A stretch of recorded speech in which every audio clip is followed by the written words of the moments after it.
y a un vrai super pouvoir lorsqu'on sait mémoriser, on sait apprendre. J'aimais pas apprendre par cœur, je voulais. Et c'est à ce moment-là que j'ai découvert qu'il y avait des championnats du monde de mémorisation. J'ai cherché sur internet comment apprendre à apprendre et j'ai appliqué les méthodes. Et sans méthode, je voyais que j'y arrivais pas. Et avec des méthodes, j'arrivais à mémoriser. Dans mon mode de fonctionnement, je suis entrepreneur et transformateur. Pour mémoriser, il y a 3 étapes clés. T'as 1, besoin d'être attentif. 2, t'as besoin d'associer. Et 3, t'as besoin de consolider. Et en fait, tu tournes en boucle. On fait des associations tout le temps. Soit émotionnelles, soit sensorielles, mais il y a forcément des associations qui se passent. Tu lis dans les livres ou dans les championnats de mémoire, on fait beaucoup d'histoires en fait dans notre tête. Un humain a une capacité de stockage aujourd'hui qu'on définit comme infinie. Plus on en sait, et plus c'est facile d'en savoir.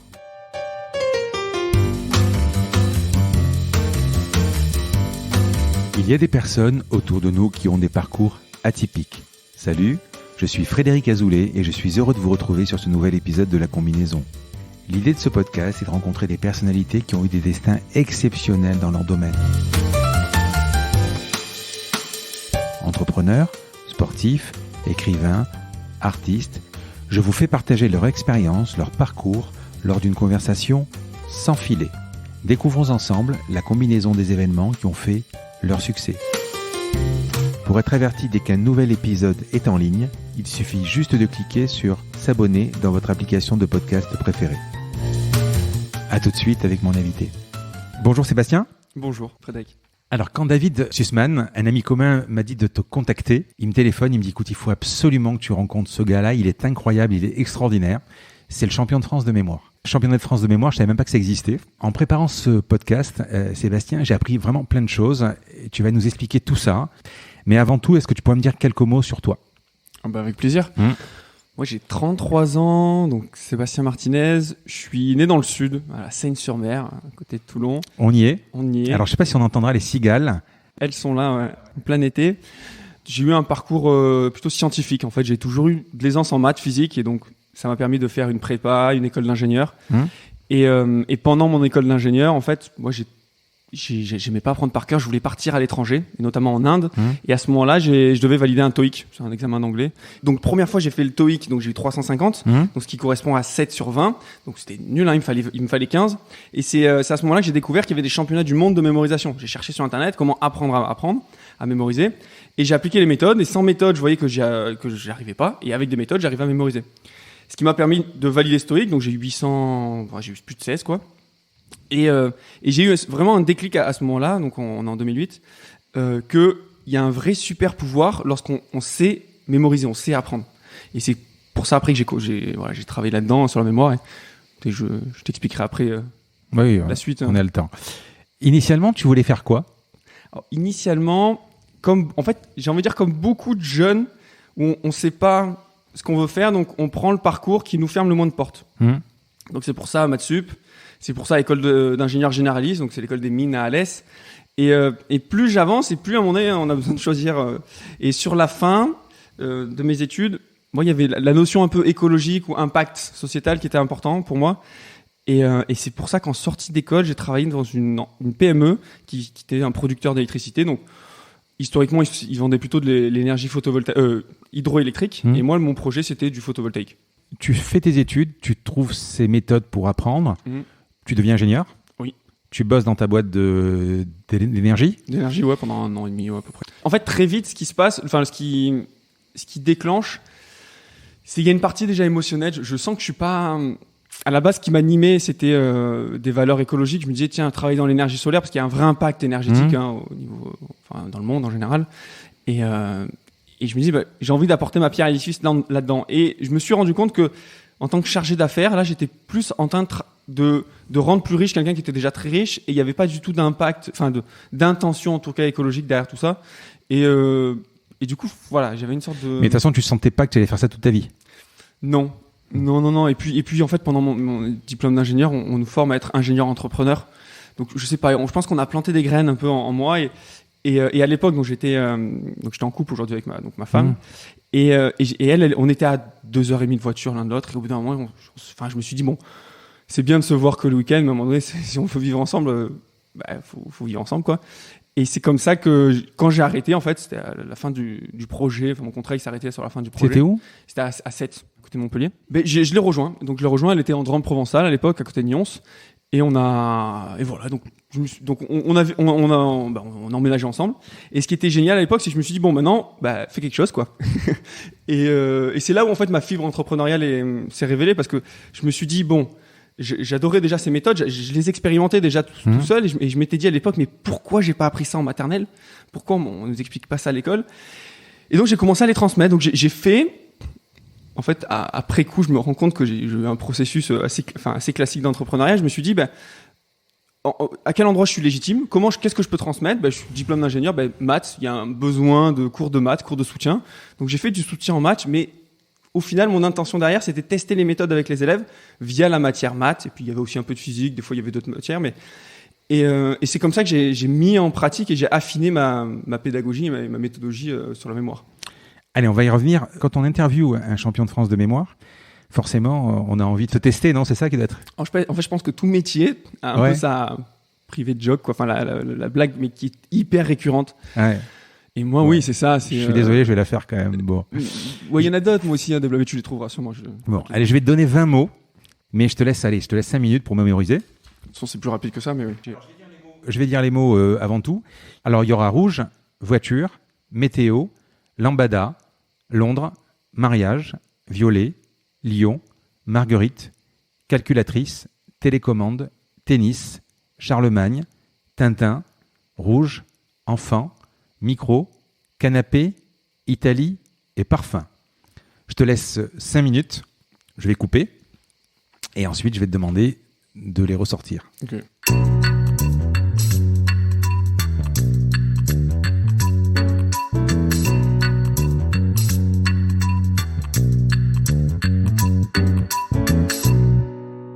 On y va, je t'écoute. Donc, j'ai rouge, voiture.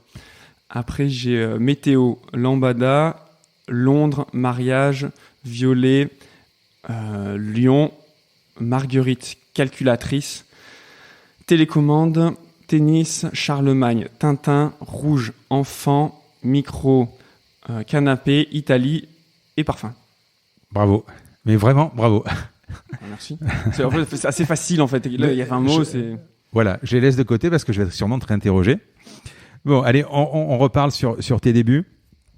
Alors, donc, tu passes ce TOEIC. Tu avais une propension particulière aux maths, c'est ça? Ingénieur, tu es obligé de retenir certaines matières plus, ouais. En fait, ce qui m'a toujours animé, j'avais cette croyance que pour pouvoir apprendre, j'avais besoin de comprendre.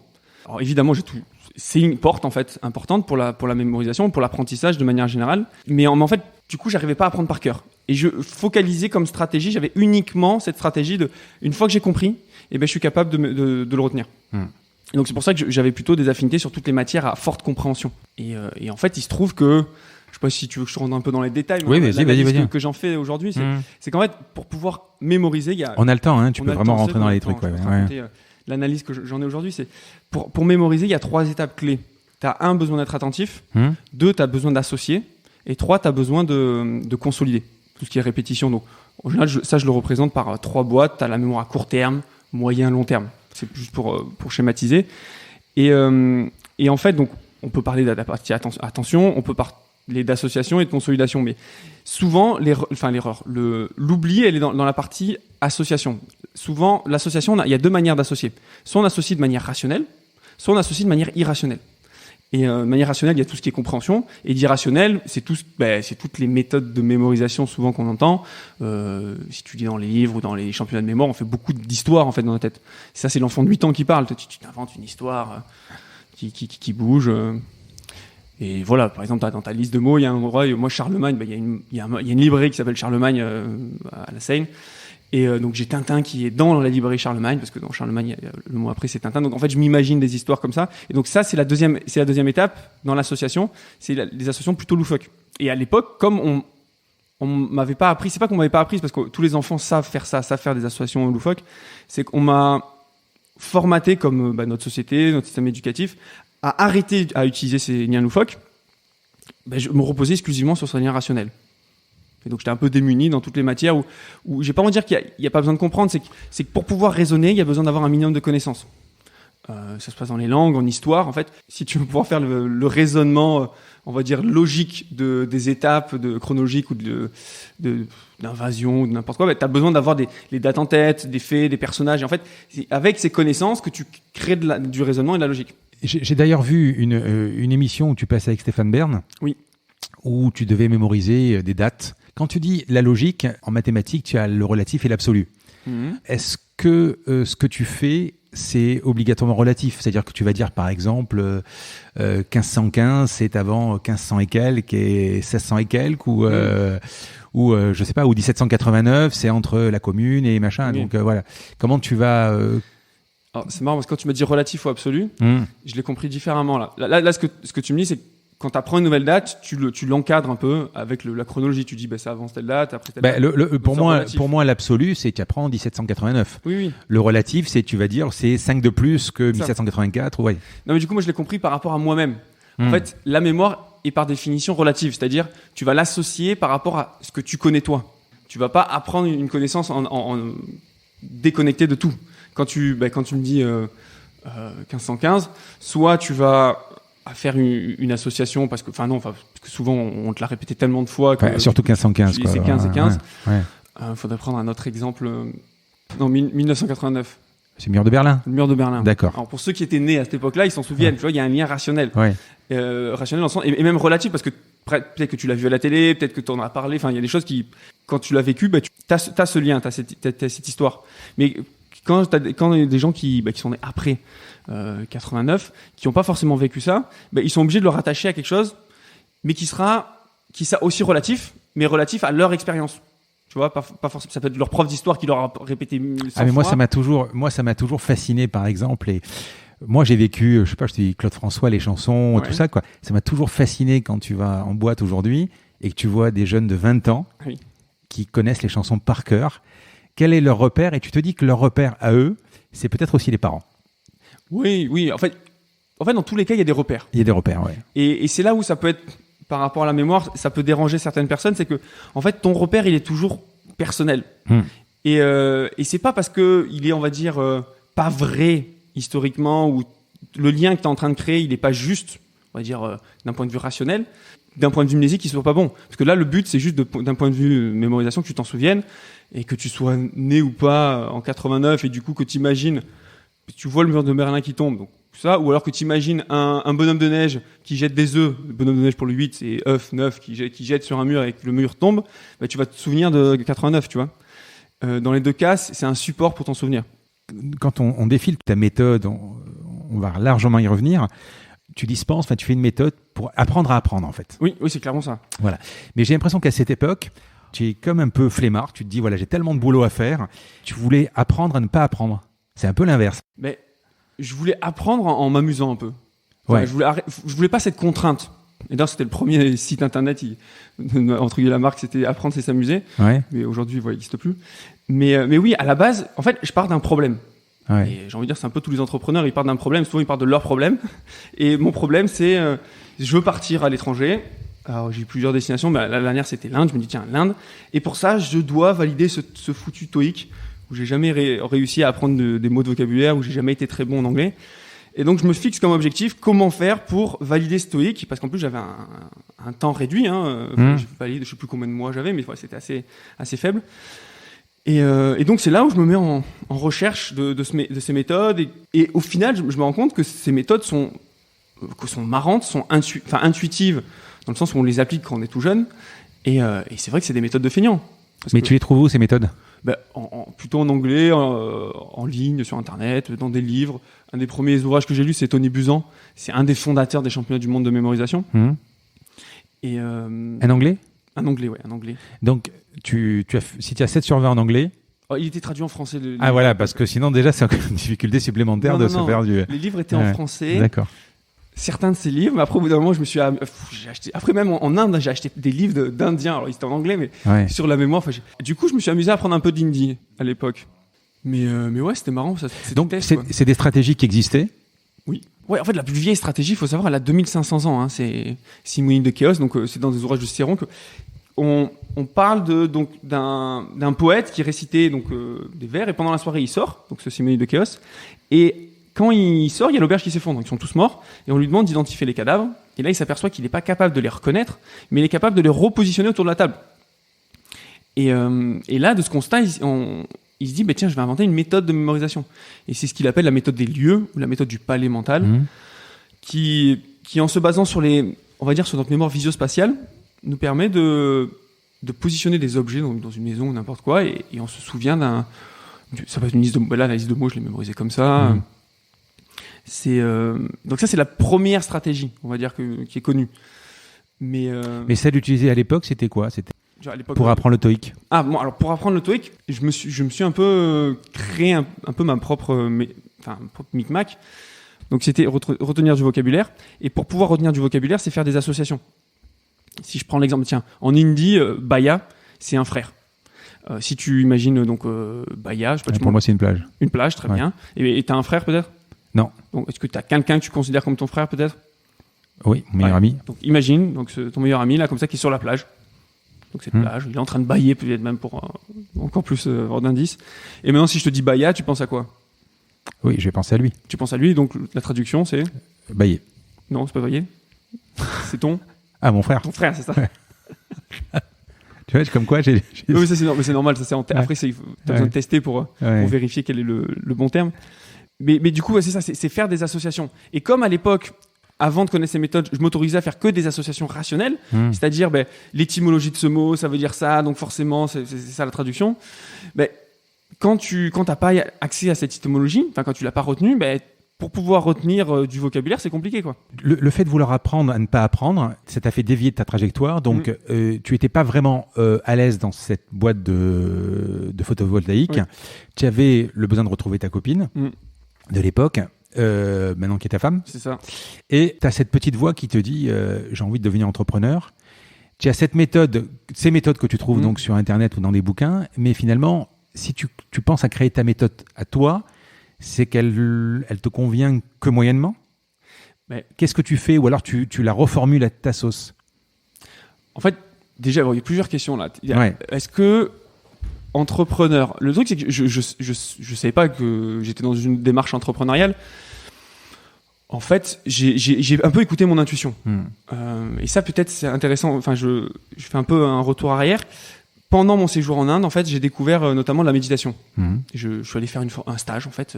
D'ailleurs, c'est ça qui m'a motivé à aller là-bas. J'avais un ami qui avait fait un stage de méditation et il avait fait un rapport, un journal de bord. Et quand j'avais lu ça, je m'étais dit, dans ma vie, j'ai besoin de vivre une expérience comme ça. Et donc, je suis allé. Donc, c'était assez intense. C'était 10 jours. Le protocole s'appelle Vipassana. 10 jours, 10 heures par jour de méditation. Ah oui. Sachant que j'avais jamais médité de ma vie avant, quoi. J'étais jamais allé dans de cours, rien du tout. Donc, j'ai pris une bonne claque. Et en fait, donc c'était une expérience très intense. Et surtout, ce que ça m'a appris derrière, c'est être beaucoup plus à l'écoute d'un peu de ces signaux, ces émotions en fait, cette intuition qui est en moi. Et en fait, depuis le début, et donc à l'époque, c'était le cas. Donc je médite. Aujourd'hui, je médite assez régulièrement, de 1 à 2 fois par jour, on va dire au moins 20-30 minutes. Toujours? Oui, toujours. Et ce qui se passe, c'est que à l'époque, de manière spontanée et fluide, je me dis personne transmet ça, commence à le transmettre. Parce que ça me paraissait tellement important, en fait, un peu comme un bien commun. J'ai dit, pourquoi c'est pas connu? Quand on parle autour de toi, mémoire, championnat de mémoire, personne connaissait ça. Et donc, j'ai commencé à transmettre ça, mais plus parce que je trouvais ça logique, et je dirais, et normal que dans une démarche entrepreneuriale, on va dire, avec une intention, on va dire, derrière vraiment d'entrepreneur. Donc, ça me paraissait normal de le transmettre. Je me suis jamais dit que je vais créer une boîte où j'arrête ingénieur. Je me dis, là, ça me paraît normal, donc j'y vais. Quand j'ai transmis ces méthodes, moi, ma manière de fonctionner, en fait, c'est que je rassemble plein d'outils qui sont dans plein d'univers différents. D'ailleurs, ça, on me l'expliquait en école d'ingénieur, ça, pour innover, c'est que tu vas prendre des outils, par exemple, dans le marketing, qui n'ont rien à voir avec la pédagogie ou en tout cas l'apprentissage, et tu le transfères à l'apprentissage. J'ai fait ça sur les championnats de mémoire, j'ai fait ça en pédagogie, j'ai fait ça dans le monde de l'ingénierie. En fait, je m'inspire de différents univers et à chaque fois que je vois des méthodes, je me dis tiens, cette méthode, est-ce qu'elle peut pas avoir un cas d'usage en apprentissage? Et c'est comme ça on va dire que c'est ma manière de fonctionner et donc c'est comme ça que je fais. Donc, tu veux hacker la méthode, tu veux hacker le système. Et en fait, du coup, la mémoire c'était la porte d'entrée. Et quand tu dis hacker le système, ça fait penser ce que tu me dis, c'est un peu hacker notre cerveau. On parle beaucoup de ça, hacker notre cerveau. Je sais pas si c'est le mot hacker, moi, qui me conviendrait le mieux, mais plus le comprendre et être en en cohérence en fait. Mais la méthode, du coup, la méthode Martinez, ce qui est marrant, c'est que pendant longtemps, moi, j'étais pas très à l'aise avec utiliser mon nom, tu vois, méthode Martinez. D'ailleurs, c'est David qui m'a dit non, mais si, vas-y, fais ça. De toute façon, c'est. Moi, je trouvais qu'il y avait une sorte. Il y a une valeur d'humilité qui est importante pour moi, et je me dis, mais ça fait bizarre d'appeler son nom une méthode. Et il m'a dit, mais non, mais voilà, les gens, ils ont besoin aussi de d'avoir quelqu'un d'humain en face, et c'est légitime. Bon, aujourd'hui, je suis un peu plus à l'aise avec ça. Et en fait, où on parle de Sébastien Martinez beaucoup dans la mémoire, moi c'est vraiment plus sur la partie apprendre à apprendre. En fait, il y a toute une palette pour pouvoir apprendre. Tu as besoin de te motiver, de comprendre, de mémoriser, d'ancrer. Et donc là, il y a plein d'outils pour pouvoir... Mais si on rembobine, avant de faire cette méthode-là, parce que cette méthode, il faut l'écrire, il faut... voilà. Avant de faire cette méthode... Et puis elle évolue, il ne fallait pas figer. En fait, elle est mais au tout début... Et j'ai mis aussi sur Internet, à l'époque Superprof n'existait pas tout à fait, Superprof, et j'ai mis même sur le Bon Coin, donne des cours de maths. Et en fait, je me rappelle encore, je ne sais pas si c'était 24 heures après ou peut-être plusieurs, enfin je ne sais plus combien de jours après, d'un coup il y a quelqu'un qui m'appelle, qui c'est qui m'appelle et ouais, j'ai vu votre annonce cours de maths et on en cherche. Et j'ai trouvé ça, il y a une sorte d'exaltation, tu connais ça peut-être aussi en tant que dirigeant, mais où en fait tu lances une bouteille un peu à la mer, et en fait il y a le marché qui te répond, on t'appelle. Quand tu as ton premier client. Et tu as ton premier client. Ouais. C'est exactement d'avoir un premier client ou quelqu'un qui te connaît nulle part et qui te fait confiance en fait pour une mission. Et ça, j'ai trouvé ça juste assez dingue quoi. Et ça s'est reproduit après par la suite où tu mets une annonce, il y a des gens qui te contactent pour faire des formations. Mais voilà, donc concrètement, ça s'est passé comme ça. Et après, il y a le bouche à oreille, une nouvelle rencontre d'élèves. Et en fait, moi, je me suis toujours nourri en fait de ces élèves, en fait, de ces stagiaires, parce que, par exemple, les championnats, au début, je ne voulais pas faire des championnats. En fait, pour moi, mémoriser des listes de chiffres, mémoriser des listes de mots, tout ça, je trouvais que ça avait aucun intérêt. Des jeux de cartes, mais à quoi ça sert ? Et je me rappelle très bien, c'était un jeune qui était là pour des cours d'anglais. En fait, c'était plutôt sa mère qui voulait qu'il soit là pour des cours d'anglais. Et je me rappelle à la fin du cours, là, tout un cours où j'avais galéré, il voulait juste pas être là en fait, le jeune. Et à la fin, je me suis dit mais comment je peux faire pour l'inspirer à se mettre en mouvement ? Et à ce moment-là, je me suis dit le meilleur moyen, c'est d'être intègre. Et l'intégrité, ça passe par va faire des compétitions toi aussi. Donc je me suis connecté sur Internet, j'ai vu le premier championnat était à Londres. Je crois que c'était 6 mois après. Je pense que j'étais le premier inscrit.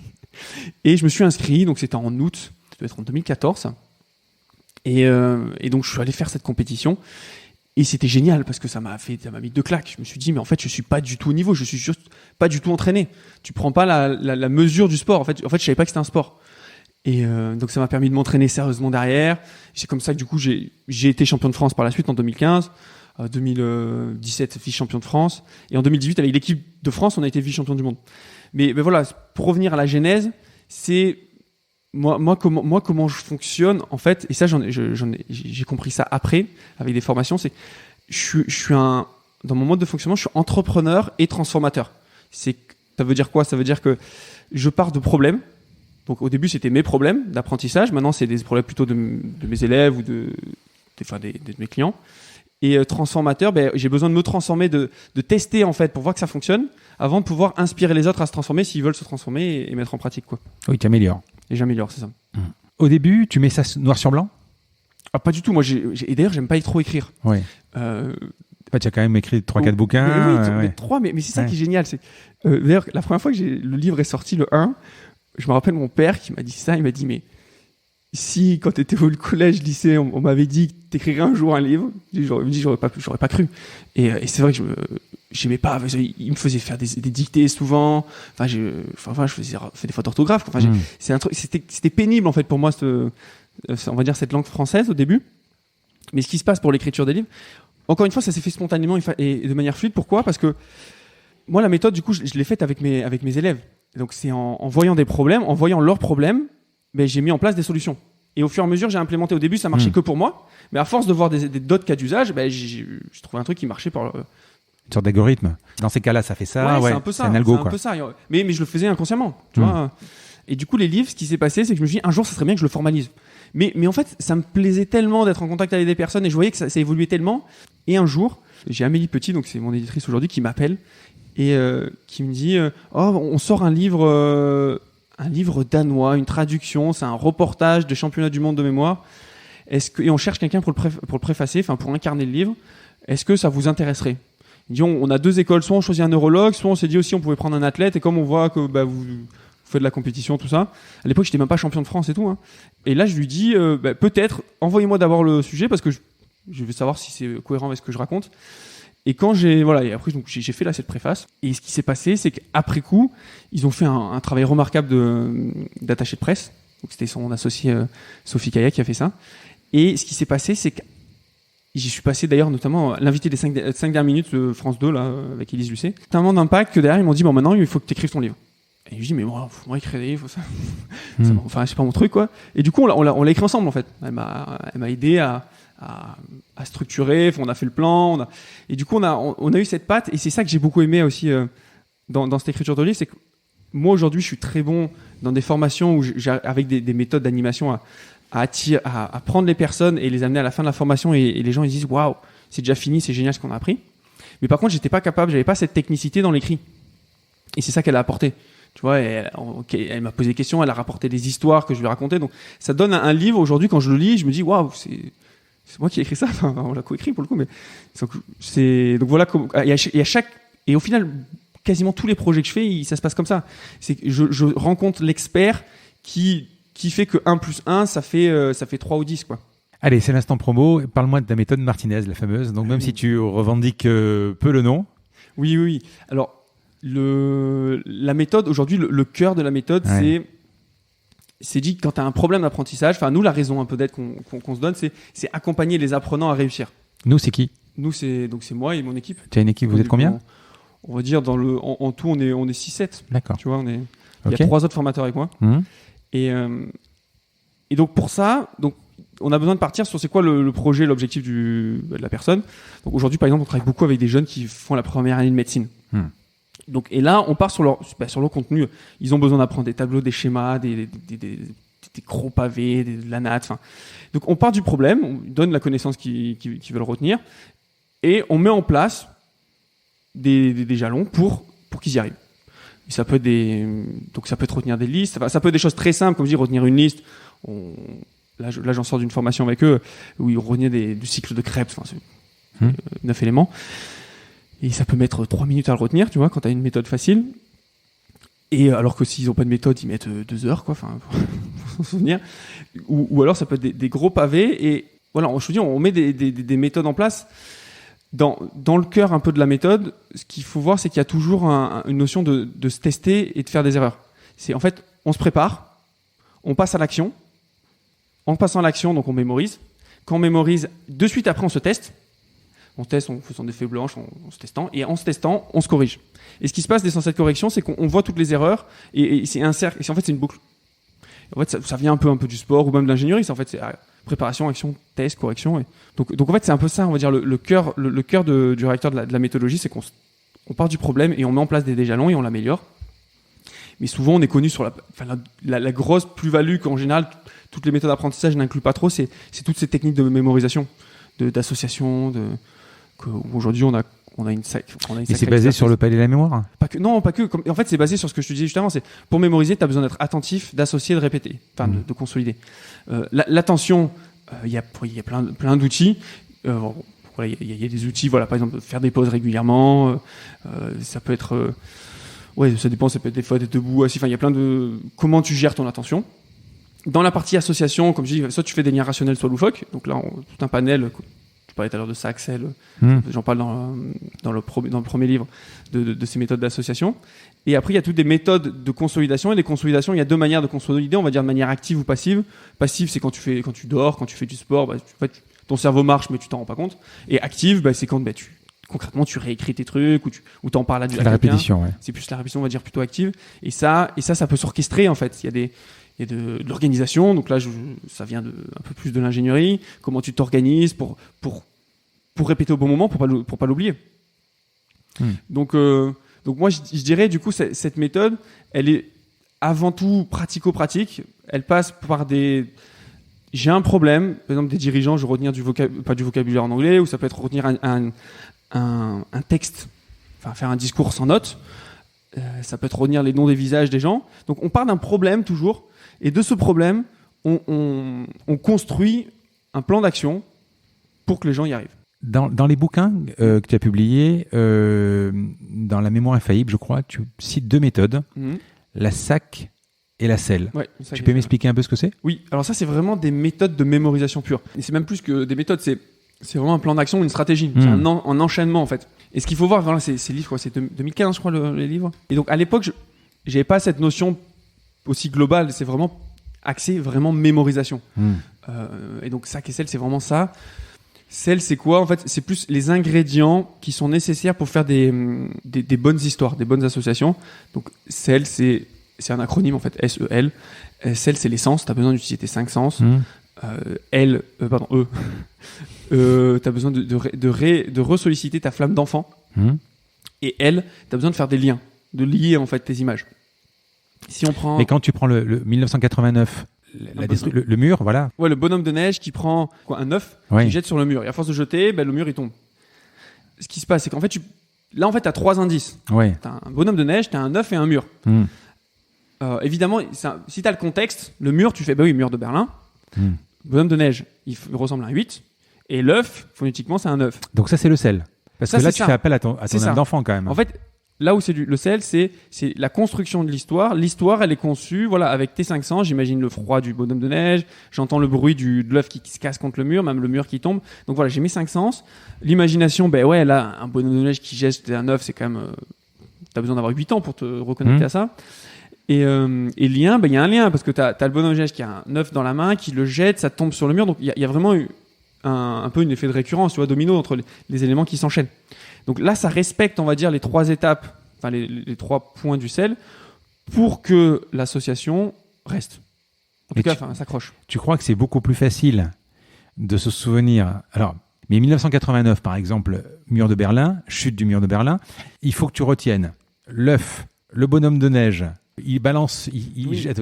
Donc ça fait quand même... Pourquoi ne pas retenir le truc directement ? Ça, c'est classique. Ça, c'est une question classique, tu veux dire ? Oui, non, mais en fait, c'est pas la bonne association pour des gens qui ont connu le mur de Berlin. Pourquoi ? Parce que ce qui se passe, c'est que, comme je dis, pour mémoriser, tu as besoin de faire une association.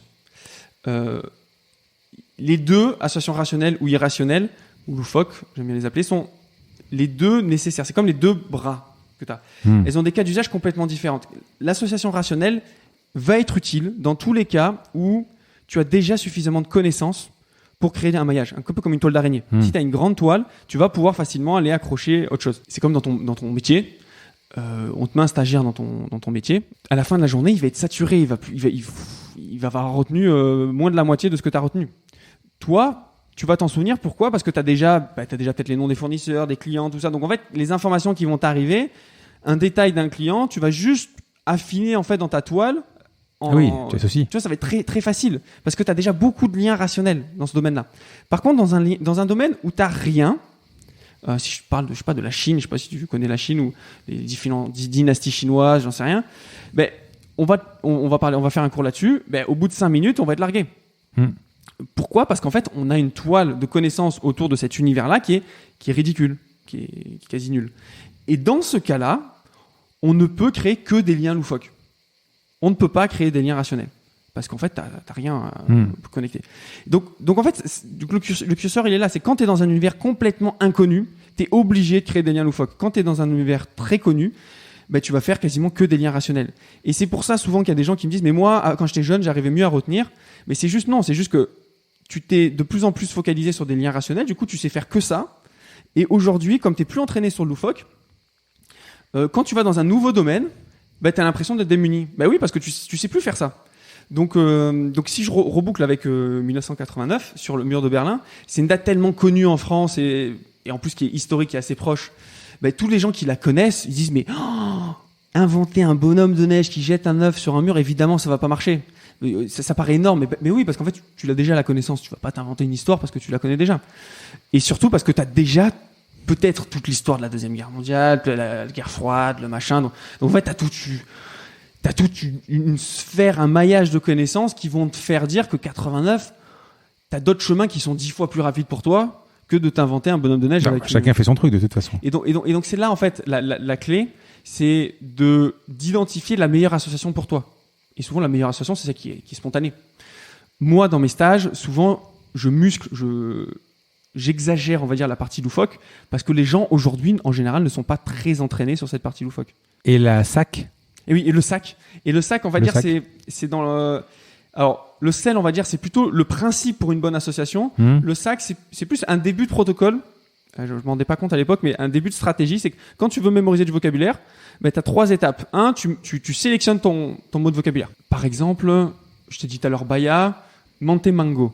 Ouais, Mantemango. Normalement, Mantemango, c'est de l'espéranto. Ça veut dire petit déjeuner. Un petit déjeuner. Alors moi, Mantemango, c'est-à-dire mentir et mangue. Et une mangue, voilà. Donc très bien. Donc tu vois, on sélectionne. Mantemango, petit déjeuner. Ce serait bien de vérifier parce que ça fait... Donc j'ai menti ce matin en disant que j'ai mangé une mangue. Alors là, t'es déjà dans l'étape d'après. Ouais. Donc tu sélectionnes tes mots. Deuxième étape, c'est tu t'associes. Donc sélection, association. T'associes. Donc tu m'as dit j'ai menti. J'ai mangé une mangue. Alors, ou j'ai pas mangé de mangue. Voilà. Alors tu peux dire ouais, tu mens, tu manges pas une mangue. Donc ça c'est un lien un peu rationnel loufoque. Ou alors tu peux imaginer une mangue qui est en train de mentir. Tu vois, ou je sais pas si tu connais quelqu'un qui ment tout le temps, peut-être, ou qui a tendance à mentir. Tu cites pas de nom, hein. Parce que ouais, bien sûr. Donc imagine cette personne-là et qui est en train de manger une mangue, par exemple.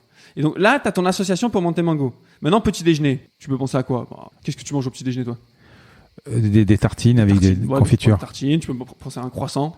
Enfin, en fait, un représentant du petit déjeuner, quoi, qu'il y a dans ta tête. Donc, prenons un croissant. Donc ça, on a fait nos 2 associations pour le Mantemango et pour le petit déjeuner. Et la dernière étape du sac, c'est le C, c'est la connexion. Tu as besoin de créer une connexion entre les 2 associations que tu viens de créer. Donc, tu as ton monsieur qui ment tout le temps, qui mange une mangue, avec un croissant. Qu'est-ce qu'ils peuvent faire les 3 là ensemble? Tu peux faire un truc on va dire tout simple, ou juste il mange sa mangue et son croissant en même temps. Ça fait un petit déjeuner, mais là c'est assez lisse. Si on a 8 ans, on peut imaginer que tiens, le non, croissant... mais ça c'est pas loin du palais mental. Ouais, ça tourne autour, hein, c'est assez proche. Les principes sont les mêmes. Et si tu as 8 ans, tu peux imaginer que ton croissant va sauver la mangue. Tu vois, c'est super croissant qui va sauver la mangue et qui la sauve de ton menteur. Je suis d'accord, mais quand tu vas me dire Mantemango, d'accord, et je vais penser petit déjeuner, menteur, mangue, etc. Quand on va me dire comment tu dis en espéranto petit déjeuner, je vais penser donc à cette association, mais est-ce que je vais dire mangue, mango, mangue, comment tu vas retrouver mango? Alors, c'est là où on parle juste de la partie d'association. Ouais. Évidemment, si tu t'arrêtes là, ça suffit pas. Ouais. Il y a 3 étapes. Être attentif, associer, consolider. Et c'est là, après, une fois que tu as fait cette association, tu as besoin de consolider au cours du temps. Et là, souvent, on parle de la courbe de l'oubli d'Ebbinghaus en 1885, qui est un des premiers à avoir étudié cette courbe de l'oubli, au bout de combien de temps on oubliait. Ce qu'il faut savoir, c'est sur cette courbe, c'est il y a rien de très sûr, c'est pas très mathématique. Ce qu'on sait, c'est que dans l'heure qui suit, tu as besoin de répéter. Le journée d'après, tu as besoin de répéter. Dans la semaine qui suit, souvent on dit 1 heure, un jour, une semaine, un mois, un trimestre. Faut répéter. Tu as besoin de répéter pour ne pas oublier. Ce qui se passe là dans ce que tu me dis, c'est que c'est au-delà de pas oublier. Là, c'est que tu as besoin d'être fluide. C'est pour parler une langue, c'est pas juste j'ai besoin de m'en souvenir, mais tu as besoin de le sortir au tac au tac. Et ça, forcément, ça demande des allers-retours entre tu testes et tu vérifies c'est juste. Si au lieu de dire Mantemango, tu dis mangu, tu testes, tu vérifies. Ah mince, c'est pas un U, c'est un O. Donc, et à force de comme ça d'essais erreurs, tu retournes dans la répétition. Tu penser à ton Mantemango en fait, enfin à ta mangue et ton menteur quoi. C'est là où on dit après que c'est rentré dans la mémoire sémantique. C'est que si je te dis la capitale de la France, tu me dis Paris. Merci de m'interroger quand même. Voilà, mais tu le sais, mais tu sais pas pourquoi. Ouais, je sais pas non plus pourquoi 1515, pourquoi 1789, pourquoi 1980. Ouais. Ça, c'est des informations. J'ai tellement entendu aussi. C'est ça, qui sont caractéristiques de cette mémoire sémantique. Et tu sais, mais tu sais pas pourquoi tu sais. Mais parce qu'en fait, là, on a une démarche où tu vas faire la démarche d'apprendre. Oui. Par contre, si tous les jours tu allumes la télé où on va te parler du mur de Berlin 1989, forcément, à un moment, tu vas retenir quoi. Ben oui. Parce que là, c'est de la répétition. C'est du matraquage. Mais c'est la dernière étape. C'est la dernière étape. En fait, c'est là où on voit qu'en fait, ces 3 étapes, tu peux en zapper certaines. Mais si tu en zappes certaines, tu as besoin de beaucoup plus amplifier les d'autres. Tu vois, si tu t'es pas très attentif et que tu fais pas d'association, si on te le répète tous les jours, je suis du mur de 1980, et ça me fait penser à le 11 septembre, quoi. Enfin, je sais pas si tu vas sûrement me la poser la question. Ouais. Exactement. Et en fait, c'est la même chose, c'est qu'à force, on te le répète tellement quand tu l'as vécu l'événement, le jour même, tu l'as. Le lendemain, tu l'as. Enfin, tous les jours, tu l'as pendant 6 mois. Tu l'entends à la radio, à la télé, enfin, tu veux. Après, ce qui se passe, c'est que tous les ans, on te le répète. Et donc, forcément, tu t'en souviens. Enfin, et moi, là où c'est intéressant, dans la partie association, c'est que tu amplifies l'association. Ce qui va se passer derrière, c'est que tu vas avoir beaucoup moins de répétitions nécessaires. Tu vois, tu vas beaucoup moins répéter. Donc, ça va te libérer du temps pour faire autre chose. On est dans la partie feignant, tu vois là. Oui, j'ai bien compris. Si je te donne par exemple le code de chez moi, qui est le code du portail 7507 par exemple. 7507. Ouais. Ok. Bon. Facile. Oui, bah merci. Non, mais t'associes. Alors, oui, mais je vais te dire comment je le fais, moi. Vas-y, fais comment tu fais. Ben, moi, qu'est-ce que je fais ? Je fais Paris, Ardèche. Voilà, très bien. Mais si je fais ta méthode, je vais peut-être dire 75, 60, enfin, je sais plus ce que tu pourrais trouver, toi. Non, mais si là, tu connais pas les départements, voilà. En fait, le truc, c'est que là, ce que tu dis, c'est la suite logique, merci. C'est dans la méthode du sac, comme je dis, tu as besoin de sélectionner. Et après, tu sélectionnes tes mots et après, tu les associes. Le problème avec les chiffres, c'est que ce sont des concepts. Complètement, voilà, t'as rien à raccrocher, sauf si tu connais tes départements. Si tu connais tes départements, oui, c'est facile. Ce qui se passe, c'est que voilà, t'as ton Paris, t'as ton Ardèche, c'est bon. Mais si t'as rien pour raccrocher, t'as besoin de trouver une accroche. Et c'est là, pour mémoriser des chiffres, il y a plein de systèmes qui te permettent de retenir des chiffres. Tout à l'heure, ce que j'ai utilisé avec le 8 qui était sous forme d'un bonhomme de neige. Tu sais, ton bonhomme de neige, le 8, il ressemble à quoi ? Donc la forme, bonhomme de neige. Le 9, phonétiquement, il sonne comment ? Comme un 9. Tu vois, donc une manière d'accrocher les chiffres, c'est de jouer avec la forme, avec les sons. Mais il y a d'autres manières aussi. Moi, une des manières que j'aime beaucoup, qui on va dire qui a été stabilisée par Aimé Paris au 19e siècle, c'est le major system. Le major system, c'est que tu transformes tes chiffres en des consonnes. Et avec ces consonnes, ça permet de faire des mots. Et avec ces mots, par exemple, tu ferais quoi avec 75, 07. 75, c'est un tube de colle pour moi, parce que 7, c'est le son que, et le 5, c'est le son L, donc ça fait de la colle, tube de colle. Et 07, c'est un sac. C'est vrai que parce que le 0, c'est le son S, et le 7, c'est le son que. Et donc j'ai un tube de colle et un sac. Je peux imaginer, alors là, en l'occurrence, si j'avais à mémoriser ton code là chez toi, j'imaginerais, déjà je serais sûrement devant chez toi, donc, le portail, et sur ce portail, j'imagine qu'il y a plein de tubes de colle qui sont collés comme ça, et ça fait un peu porte-manteau à sac, tu vois, c'est marrant. Donc sur les 99 chiffres, oui. Tu pourrais avoir colle, sac, en fait, c'est pas 23, tu pourrais, 23, ça serait quoi ? Moi, c'est une NEM. Attends, en plus, tu le fais en automatique, tu calcules pas, quoi, ouais. En fait, si 23, c'est quoi une M ? Une NEM, ouais. Parce que le 2, c'est un N, et le 3, c'est un M. Le 2, c'est un N, pourquoi ? Parce que, en fait, dans ce major system, t'as 10 consonnes. Donc, t'as le 0 qui est le S ou le Z, le 1, c'est un T ou un D, le 2, c'est un N ou un M. Enfin, voilà, t'as tout un système. C'est un truc à apprendre par cœur, quand même. Clairement. Mais t'as que 10 choses à apprendre. Et avec la répétition, forcément, ça vient. Et puis, on peut faire des petites histoires pour s'en souvenir aussi. T'as toujours le même phénomène, tu vois. Et après, après, t'as besoin de construire ce qu'on appelle un centium. Centium, c'est 100 associations entre 0, 0 et 99. Et si tu veux faire de la compétition de mémoire, tu as besoin de maîtriser un centium. Tu as besoin d'avoir, ça peut être ta liste de départements ou n'importe quoi, mais parce que sinon tu n'as rien pour accrocher tes chiffres. Quand je lis tes méthodes, à un moment, tu t'attaques au tableau périodique des éléments, 118 éléments. Donc, on rappelle ce que c'est. L'hydrogène, l'hélium, tout ça. Là, c'est complètement abstrait, en fait. Oui et non. Alors déjà, comment tu vas faire ? Ce que je viens de dire pour le tableau périodique et des éléments, c'est un peu comme si on vivait dans un monde de Lego. Ouais, et tout notre univers, c'est que des Legos de plein de couleurs différentes, des rouges, des verts. Alors ça, on est dans les tout petits. Et ces Legos, c'est des atomes. Et ces atomes, maintenant on sait qu'il y a d'autres strates plus petites encore, mais on va partir de là. Pour retenir cette liste, en fait, c'est une liste. Donc tout ce qui est liste, techniquement, c'est très simple en termes de mémoire. C'est la méthode, je te parlais tout à l'heure, c'était la méthode du palais, la méthode des lieux. C'est tu prends un lieu et tu fais des arrêts. Si on prend chez toi, peut-être tu as une porte d'entrée, quand tu arrives dans le salon, peut-être tu as un porte-manteau à gauche peut-être ou à droite. À droite. À droite, tu as peut-être une petite commode avec des chaussures, des trucs comme ça. Enfin, tu vois, on peut faire un enchaînement. On peut arriver peut-être dans le salon. J'ai ma piscine intérieure, ma piscine extérieure, mon spa. Et En plus, si tu as plein de pièces, c'est encore plus facile. Plus on est riche, forcément. Après, tu peux être dehors. Voilà. Et quand tu as ça, après, tu n'as plus qu'à associer. Tu vas dire que tu vas naviguer dans le tableau. Tu navigues un peu comme on peut tous faire cet exercice. Tu fermes les yeux, tu t'imagines chez toi. Chez toi, ou n'importe quel lieu que tu te représentes, et tu es capable de te promener comme ça mentalement dans cette pièce. même dans les différentes pièces. Tu peux aller dehors, tu peux aller près de chez le voisin. Enfin, tu vois, tu peux te promener comme ça mentalement. Et en faisant ça, ce que tu vas faire pour mémoriser, c'est, prenons là l'exemple des 3 premiers. Hydrogène. Hydrogène, c'est le premier atome. Tu penses à quoi, hydrogène? C'est quoi qu'est-ce qui te vient? De l'eau. Ça peut être de l'eau, H2O, c'est ça. Premier truc qui vient, c'est de l'eau. Ok. Donc là, tu vas mettre sur ta porte d'entrée. Imagine sur ta porte d'entrée, soit il y a une fontaine à eau, soit carrément il y a un torrent qui sort de ta porte d'entrée, tu vois. Donc c'est de l'eau. Mais c'est pas plus intéressant de le faire à la Mewedon Cornicar? Alors, tu peux le faire. Parce que QWERTY ou ce que tu veux, oui, quoi. Alors, encore une fois, ça revient. C'est quoi l'objectif? Ouais. Si ton objectif c'est juste de réciter ta liste et de l'apprendre très vite, il y a des phrases toutes faites. On appelle ça des concaténations. C'est Mewedon Cornicar. C'est tu prends le début et tu les mets côte à côte. Et ça fait soit un mot, soit ça fait une phrase et chaque mot représente le début.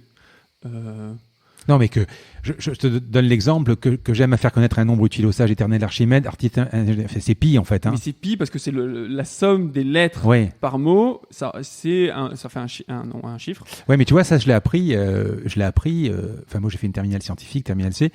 Je l'ai appris en terminale. Je l'ai jamais oublié. Oui, quoi. mais ça c'est quoi? Ça représente quoi? 10 mots? 10 non, chiffres. Alors, je sais pas, je vais peut-être les oublier là.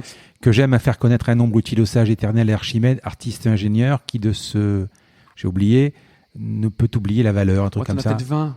Ouais, une 20 ou 30, ouais. 20-30. Ouais, mais ce qui est impossible à faire si c'est 3, 14, 159, 26. Pourquoi 3, 14, 159, 26? Parce que quand tu vas taper pi sur la machine, c'est à peu près ce qui va se sortir. Ouais. Mais en stage, je fais un moment donné, je leur fais mémoriser une liste d'images et à la fin, dans le livre, tiens, ça, et à la fin du livre, on s'aperçoit qu'on a mémorisé les décimales de pi, sans s'en rendre compte. Et on a mémorisé 40 en fait. Je reviens quand même avec le tableau périodique. Quand tu me dis, est-ce que c'est pas plus simple de faire une concaténation, donc un enchaînement de mots? Ça peut être plus simple, en tout cas ça peut être plus rapide. Mais par contre l'inconvénient, c'est après pour pouvoir restituer le 12e, tu es obligé de refaire tout l'enchaînement, peut-être l'écrire, et c'est très compliqué. Enfin, c'est plus long en fait à redonner. Ouais. Alors que là, avec la méthode du palais, ce qui est hyper puissant, c'est que tu peux la faire à l'envers. Tu peux partir du milieu et tu me dis avant tel élément il y a quoi, après tel élément il y a quoi. Donc il y a une sorte de c'est ce qu'on disait au tout début, relatif absolu sur le même mot. C'est ça. En fait, il y a une flexibilité qui est tout autre. Et aussi, tu as la possibilité là, parce que comme tu crées un peu comme des mini tiroirs, tu peux rajouter des informations pour chaque atome. Pour chaque atome, si tu veux dire, tiens, lui, c'est sa masse atomique, c'est tant, ou son truc de ionisation, enfin, tout ce que tu veux sur l'atome, tu peux rajouter dans ton palais. Donc ça. Non, mais ça dépend de l'utilisation. Peut-être que tu dois le faire pour le lendemain, et ça suffit une liste. Parce que tu parlais de pièces, etc. Mais moi, par exemple, alors après, c'est moi. Hein, là, je vais chez toi, je te dis où sont les toilettes. J'y vais, et puis peut-être qu'une heure après, je vais peut-être pas me souvenir. Mais en fait, en fonction à droite, je vais me tromper, mais la 3e fois, je vais me souvenir. Mais oui. Non, mais. Alors peut-être une question d'attention aussi. Mais c'est ça, une question d'attention et puis d'entraînement. En fait, les palais, ce qu'il faut voir, c'est que déjà, on ne sait pas pourquoi, en tant qu'humain, on arrive facilement à retenir l'environnement. Ça, c'est bon. On y arrive bien, on ne sait pas trop d'où ça vient. Mais et après, il y a tous des endroits. Qu'est-ce que tu veux dire, vivre la chose? Ouais, on se souvient de. Par exemple, si un lieu d'enfance, des résidences de vacances, chez tes grands-parents, un parc où t'allais. En fait, on est capable de retenir notre environnement. Ça peut venir peut-être quand on était des chasseurs-cueilleurs, il fallait retenir les territoires, quoi. Donc ça, on a cette faculté à retenir facilement des. Ouais, ce que tu veux dire, c'est que où on va faire un effort, par exemple, pour retenir des capitales ou une liste. Tu vas en vacances, par exemple, sans vraiment regarder. Tu vas retenir des choses, des lieux, des odeurs, sans te rendre compte en fait. Oui, parce que notre cerveau, il est câblé pour mémoriser la réalité. Oui. Fait des millions d'années qu'on évolue dans un environnement sensoriel, et c'est grâce à ces 5 sens qu'il capte l'environnement, et c'est comme ça qu'il retient. Par contre, quand l'homme a inventé les mots, qui sont des abstractions de la réalité, il a plus de mal. Surtout quand tu arrives sur des mots conceptuels. Je te pose les 2 autres questions, après tu feras peut-être un mix des 3, parce que je voudrais savoir pour les capitales également. Oui. D'ailleurs, tu as une formation sur ton site sur les capitales d'Afrique. Je ne sais pas pourquoi d'Afrique, parce que elles sont peut-être plus compliquées. Oui, souvent on ne les connaît pas. Voilà, là il note. Ça veut dire que tu as une mémoire. C'est pas parce qu'on est champion de France de mémoire qu'on n'oublie pas. C'est une des blagues qu'on me fait souvent. Mais oui, et d'ailleurs je note presque. Parce que je pense que tu dois être distrait aussi, non? Tu n'es pas quelqu'un de distrait? Non, c'est plus une question de la première étape, mémoire à court terme, l'attention. Ouais. Ce qu'il faut savoir, c'est qu'on a tous une mémoire à court terme qui est très limitée. Ouais. Elle est limitée à 18 secondes Ouais. et autour de 7 éléments, Ouais. plus ou moins 2. Et ce qui se passe, c'est quand on parle, bah, du coup, tu me lances sur un sujet, il y a une sorte de digression où on parle de ce truc, et ta mémoire à court terme, Parce que j'ai tellement de choses à te dire que. non, mais du coup, la mémoire à court terme, tu vois, et du coup, t'as plus le fil du début, c'est normal parce que comme t'es parti sur autre chose, et si tu stockes l'information que dans le court terme, tu vas pas t'en souvenir. Alors, je pourrais la mémoriser avec un palais, tout ça, Ouais. mais on a des stylos et des papiers. Je vais faire le tour. Donc, je vais te poser la question sur les capitales et je vais te poser la question sur les langues. Parce que moi, pour le moment, les langues, c'est aussi extrêmement compliqué. Alors, les capitales, il y a, je sais pas moi, il doit y avoir quoi, 180 pays, 185 pays à peu près. Ouais, 200, on va dire. Ouais, 200. Bon, c'est assez exhaustif. Par contre, les langues, c'est nos limites. Plus, alors tu parlais d'ordre, parce que si j'apprends, par exemple, tu vas dire j'ai un pullover rouge, tu vas le dire en anglais, tu peux pas dire pullover rouge j'ai. Il faut que tu aies tout un tas d'ordres, tu as tout un tas de choses quand tu ne connais rien à la langue. Il y a donc du vocabulaire, de la grammaire. C'est pas simplement du vocabulaire, une langue. Oui. Allez, je t'écoute sur ces points. Allez, commençons par le facile, les capitales. Les capitales, déjà, pourquoi l'Afrique ? Parce que j'ai remarqué que, en général, personne connaissait les capitales d'Afrique. Comme on les connaît pas, c'est plus facile, enfin, en tout cas, les gens, conceptuellement, c'est plus facile pour eux de faire des liens loufoques. Parce qu'en plus, ils sont jamais allés là-bas, ils n'ont pas forcément d'amis qui viennent de là-bas, ils connaissent pas la gastronomie. Enfin, donc, forcément, ils sont plus à l'aise avec le fait de faire des liens loufoques. Alors qu'avec l'Europe, un peu moins. Parce qu'il y a des. Bon, je sais pas pourquoi, c'est ce que j'ai remarqué. Donc c'est pour ça que j'ai fait de l'Afrique. Et donc le principe de retenir des capitales d'Afrique, bah, tu fais de ces associations. Ah, ça, je reconnais que ça doit bien marcher. Enfin, moi, je sais pas l'Afrique, mais par exemple, je sais pas, moi, tu dirais l'Angleterre et Londres. Tu peux te dire angle long, c'est de la géométrie, angle long. Donc tu peux te dire, voilà, ça c'est facile, quoi. Voilà, je reconnais. Voilà. Je reconnais que là, ça peut être super adapté. Par exemple, pour le Zimbabwe, ce qu'on a dessiné, c'est Zimbabwe, c'est un chimpanzé qui est assis sur un arrêt de bus. Donc, il y a un arrêt de bus. Et donc, tu vois, donc, il y a un arrêt de bus. Donc ça, c'est pour les capitales. Donc, le principe, donc la méthode de ça qu'on a dit tout à l'heure, on sélectionne, on associe, après on fait une connexion. Pour les langues, évidemment, c'est plus complexe. Parce que, pour moi, en tout cas, une langue, je suis pas non plus expert de langue, hein, je suis pas un linguiste, mais pour moi, une langue, en tout cas, quand je suis parti en Inde, j'ai capté ça, c'est qu'il y a 3 compétences à développer. Tu as besoin de retenir, de mémoriser, aussi bien des règles que du vocabulaire. Enfin, tu as tout un acte de mémorisation qui est fort. Tu as tout un acte aussi d'être capable de prononcer les mots.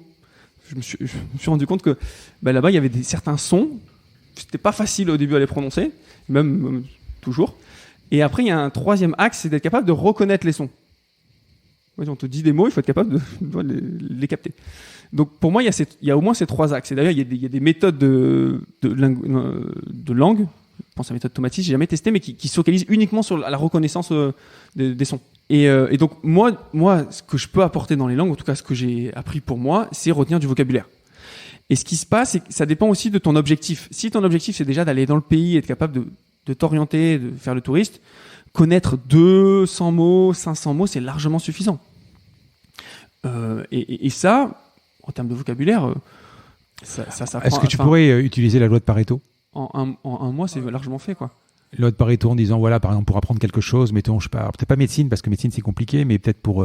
Est-ce que tu peux dire, par exemple, si j'apprends 20% d'idées, je peux ressortir 80% des mots-clés, quoi. C'est ça, en fait. Moi, Pareto, je l'ai toujours en tête, en fait, quand j'apprends quelque chose. Si tu veux juste te promener et te faire le touriste dans un pays, connaître 200 mots de la langue locale va suffire. Et apprendre 200 mots, je te dis, c'est un ordre de grandeur. Si tu fais 10 mots par jour, en un mois, tu en as 300, quoi. Et 10 mots par jour, si tu n'es pas rapide, vraiment, au tout début, c'est 1 minute par mot. Avec l'entraînement, c'est 10 secondes. Donc, Et la chanson, un fond ouais. Alors, la chanson, si on décortique par rapport à ces 3 étapes, attention, association, répétition, la chanson, déjà, t'oblige à être attentif. Parce que pour pouvoir chanter, tu as besoin d'être un minimum attentif, quoi. En tout cas au début. Après, à force de répétition, tu peux chanter et regarder d'autres choses, mais au début, ça t'oblige à être attentif. Donc c'est bon pour l'attention. Pour l'association, du coup, ça sensorialise, tu vois, tu entends, donc il y a un peu de sens. Pas énormément, mais il y en a un petit peu. Et pour la partie répétition, en plus, si c'est des musiques qui te Des fois, ça te prend la tête et tu y penses tout le temps. Donc forcément, tu le répètes sans t'en rendre compte sous la douche. Ta musique est toujours en tête. Donc la musique, ça peut être très bien. Ça peut être très bien. Mais ça va pas correspondre à toutes les situations et pas non plus à toutes les personnes. Et comment tu expliques que, par exemple, moi, je connais plein de musiques par cœur, de chansons. Oui. Je vais pouvoir les chanter quasiment en même temps que le chanteur à la radio, mais je connais pas le sens. Je sais pas de quoi elle parle. Ça reste en surface. Alors, je sais pas si ça reste en surface ou si c'est parce que, en fait, quand tu chantes, tu es dans un état, on va dire, l'hypnose appelle ça des états de conscience, mais tu es dans un état un peu second, tu sais, tu es dans ton truc, un peu comme quand tu es dans une euphorie, tu vois, tu es là, mais donc tu chantes, tu es dans ta musique, et comme tu n'as jamais pris le temps d'être en métacognition, d'essayer de comprendre les mots, tu les comprends pas, t'as pas l'histoire. Mais tu suffirait juste de prendre 5 minutes, un quart d'heure, de faire ah oui, ça veut dire ça, et ça viendrait quoi. C'est juste que tu n'as jamais pris le temps de te mettre en métacognition, d'essayer de comprendre les mots. On va parler du championnat de mémoire. Donc, tu es inscrit en 2014, où ça n'a pas fonctionné puisque tu es arrivé sans préparation. Et puis, tu t'es repris en main. 2015, tu es reparti au concours. Et là, tu es devenu champion de France de mémoire. Oh, j'en ai fait plein d'autres entre-temps. J'en ai fait au moins 3 ou 4. Donc, alors, comment tu t'entraînes? Comment ça fonctionne un championnat de France de mémoire? Alors déjà, un championnat, c'est 10 épreuves. L'analogie que je prends, c'est un peu l'athlétisme. Aujourd'hui, il y a 2 grands formats qui existent. Je parlais surtout de l'historique. C'est le décathlon. Donc, c'est comme un décathlon en athlétisme. Tu as 10 épreuves.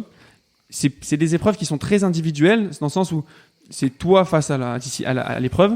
Et en fonction de ton temps, ou la quantité d'informations que tu as retenues, tu as un score. Quand tu fais la somme des 10 scores, ça te fait un score général et un classement. Les épreuves, il y en a 5 autour des chiffres, que ce soit des chiffres lus. Donc, par exemple, tu as une épreuve en mode rapide, en mode sprint, tu as 5 minutes, tu as un maximum de chiffres à retenir. Donc, c'est des lignes, c'est des nombres à 40 chiffres. C'est des gros nombres. Et donc, tu mémorises ça. Tu as la version un peu plus longue qui dure un quart d'heure de mémorisation. T'as des chiffres binaires, donc des 0 et des 1, t'as des chiffres dictés, t'entends des chiffres, t'as des dates fictives, tu retiens des dates et tout ça. Donc t'en as 5 là-dessus sur les chiffres, t'en as 2 sur des jeux de cartes de 52, dame de pique, tout ça. Un sprint, c'est-à-dire un paquet le plus vite possible et le plus de cartes en 10 minutes.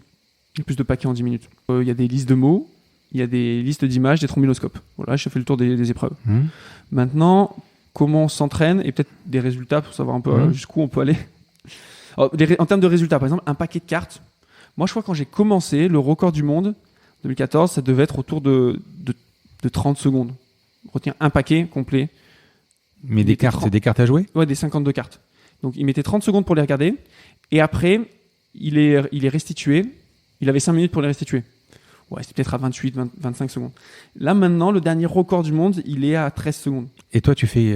Alors, c'est une question de vitesse. Oui, vraiment de mémorisation. Et après, il y a la restitution. D'accord. Et toi, donc, c'était quoi ton oui, ton score? vraiment, les cartes.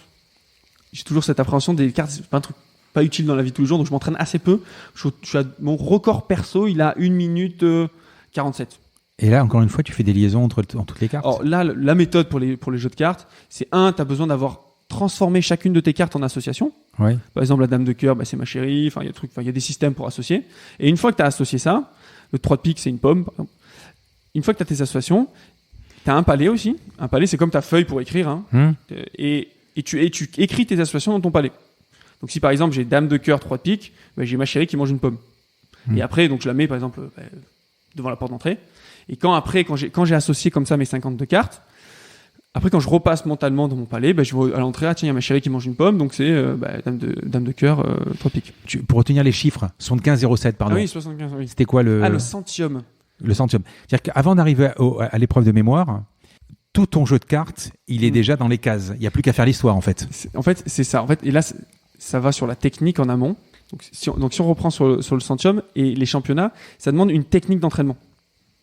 Et en fait, pour aller à des compétitions, j'ai envie de dire, tu as 2 systèmes à maîtriser et construire des palais.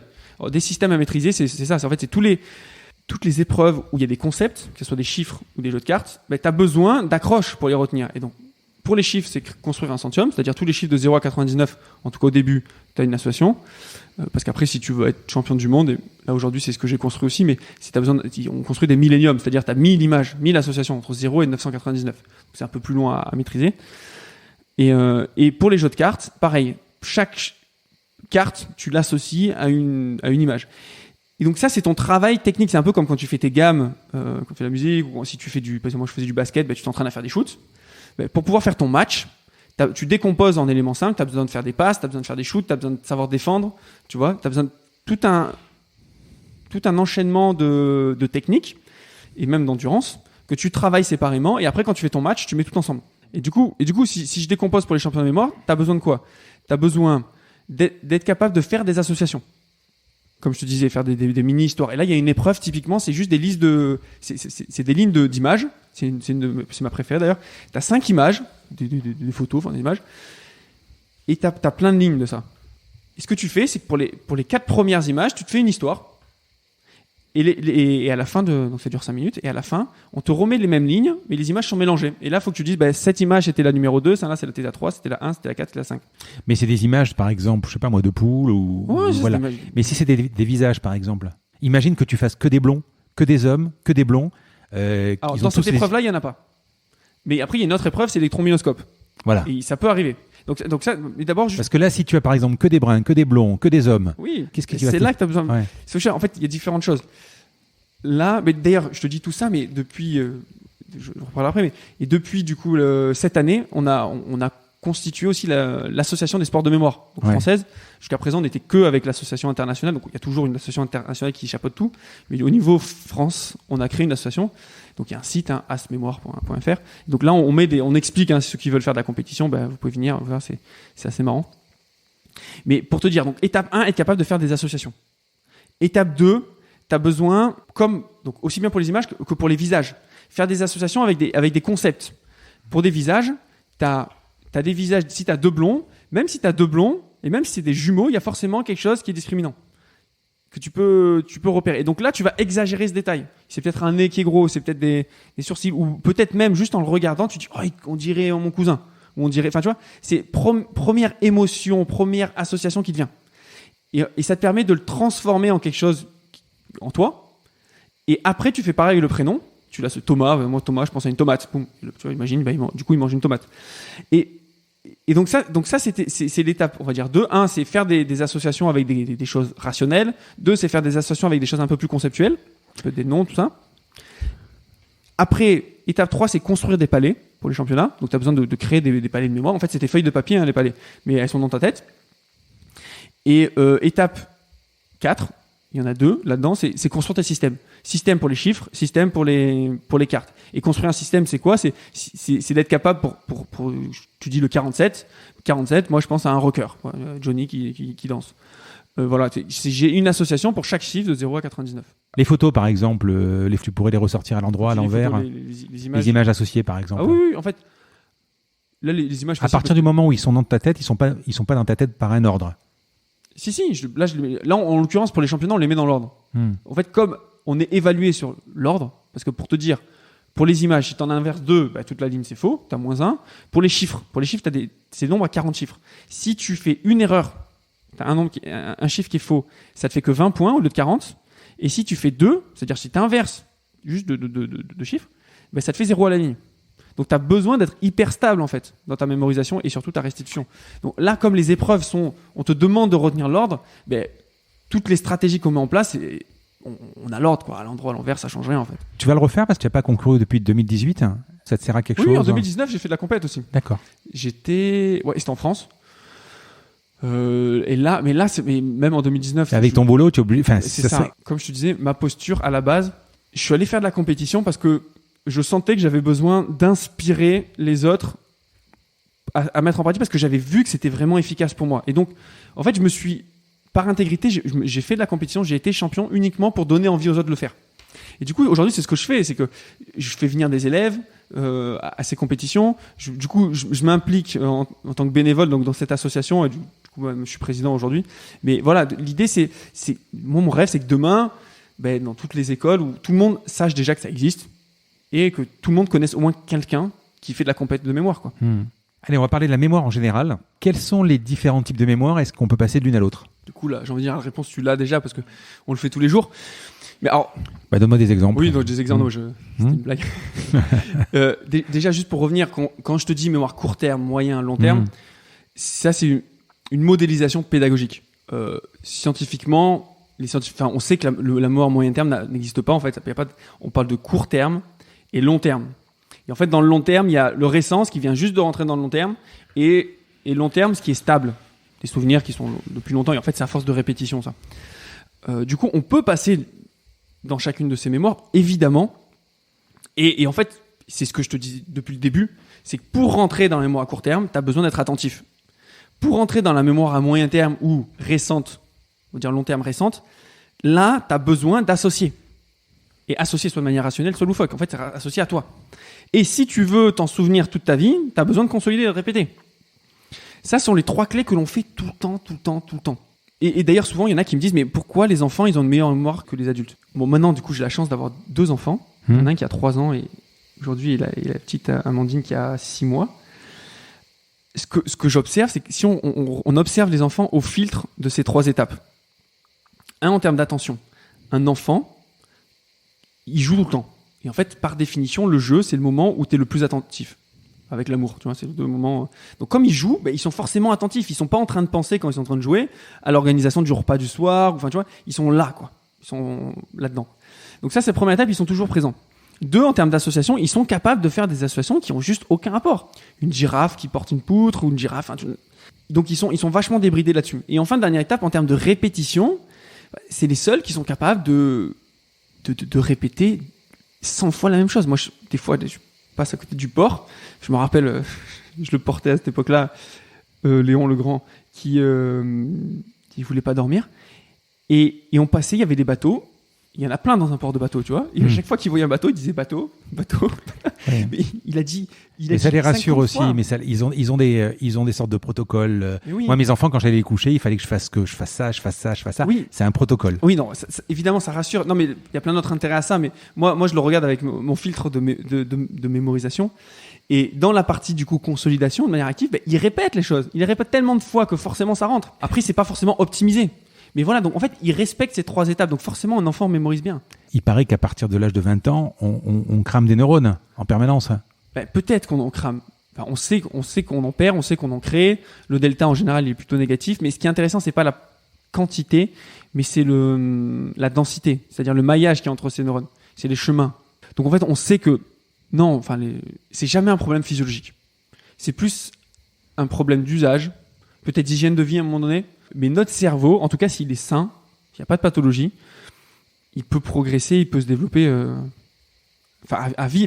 Une analogie que j'aime bien, c'est qu'aujourd'hui, il n'y a aucun humain qui arrive et qui dit « Ah, ça y est, mon cerveau, il ne peut plus rien enregistrer. » Alors que ça arrive souvent sur des ordinateurs, que le disque dur, il est saturé. Ouais. Un humain a une capacité de stockage aujourd'hui qu'on définit comme infinie. Plus on en sait, et plus c'est facile d'en savoir. Le court terme, je le vois. Le long terme, je le vois. Mais le moyen terme, ça peut être quoi?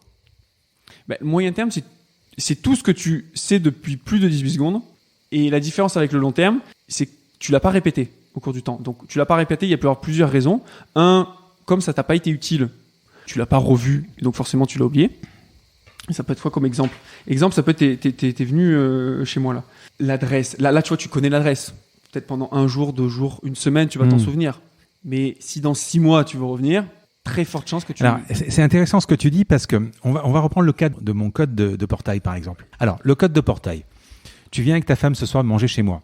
Tu m'appelles du portable, tu me dis c'est quoi le code? Je vais te dire 7507.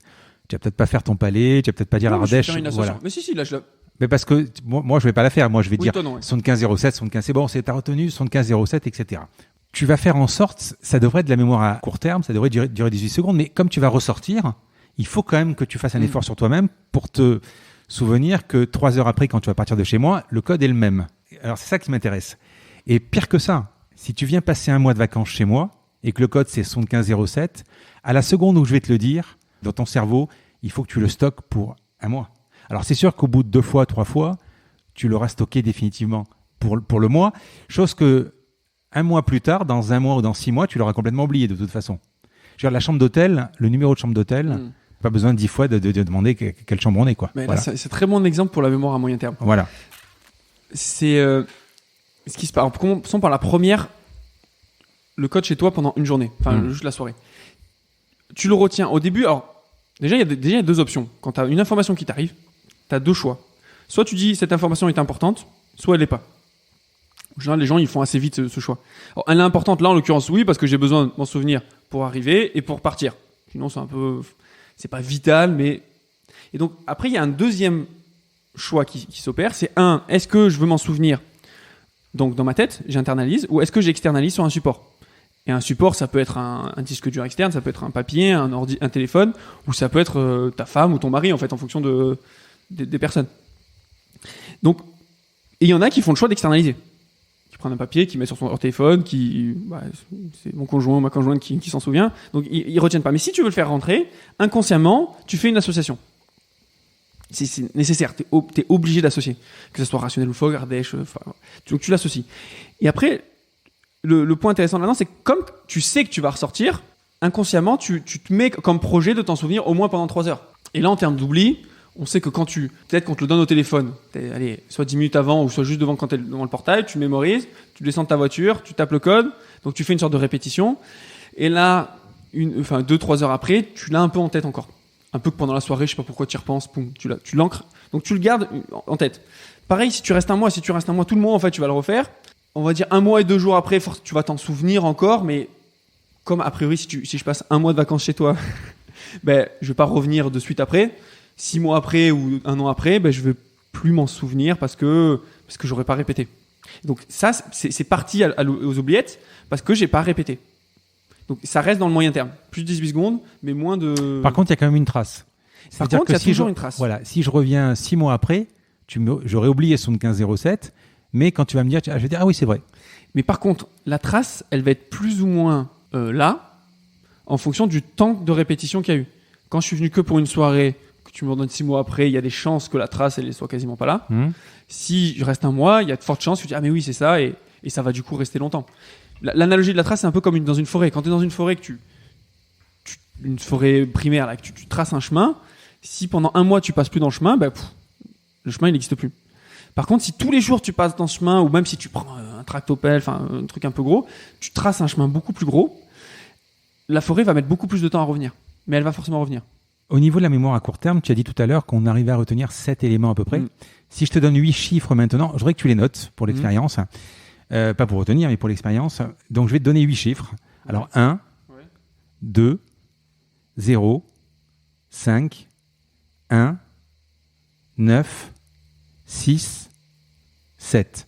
Est-ce que tu peux me les ressortir sans les... voilà.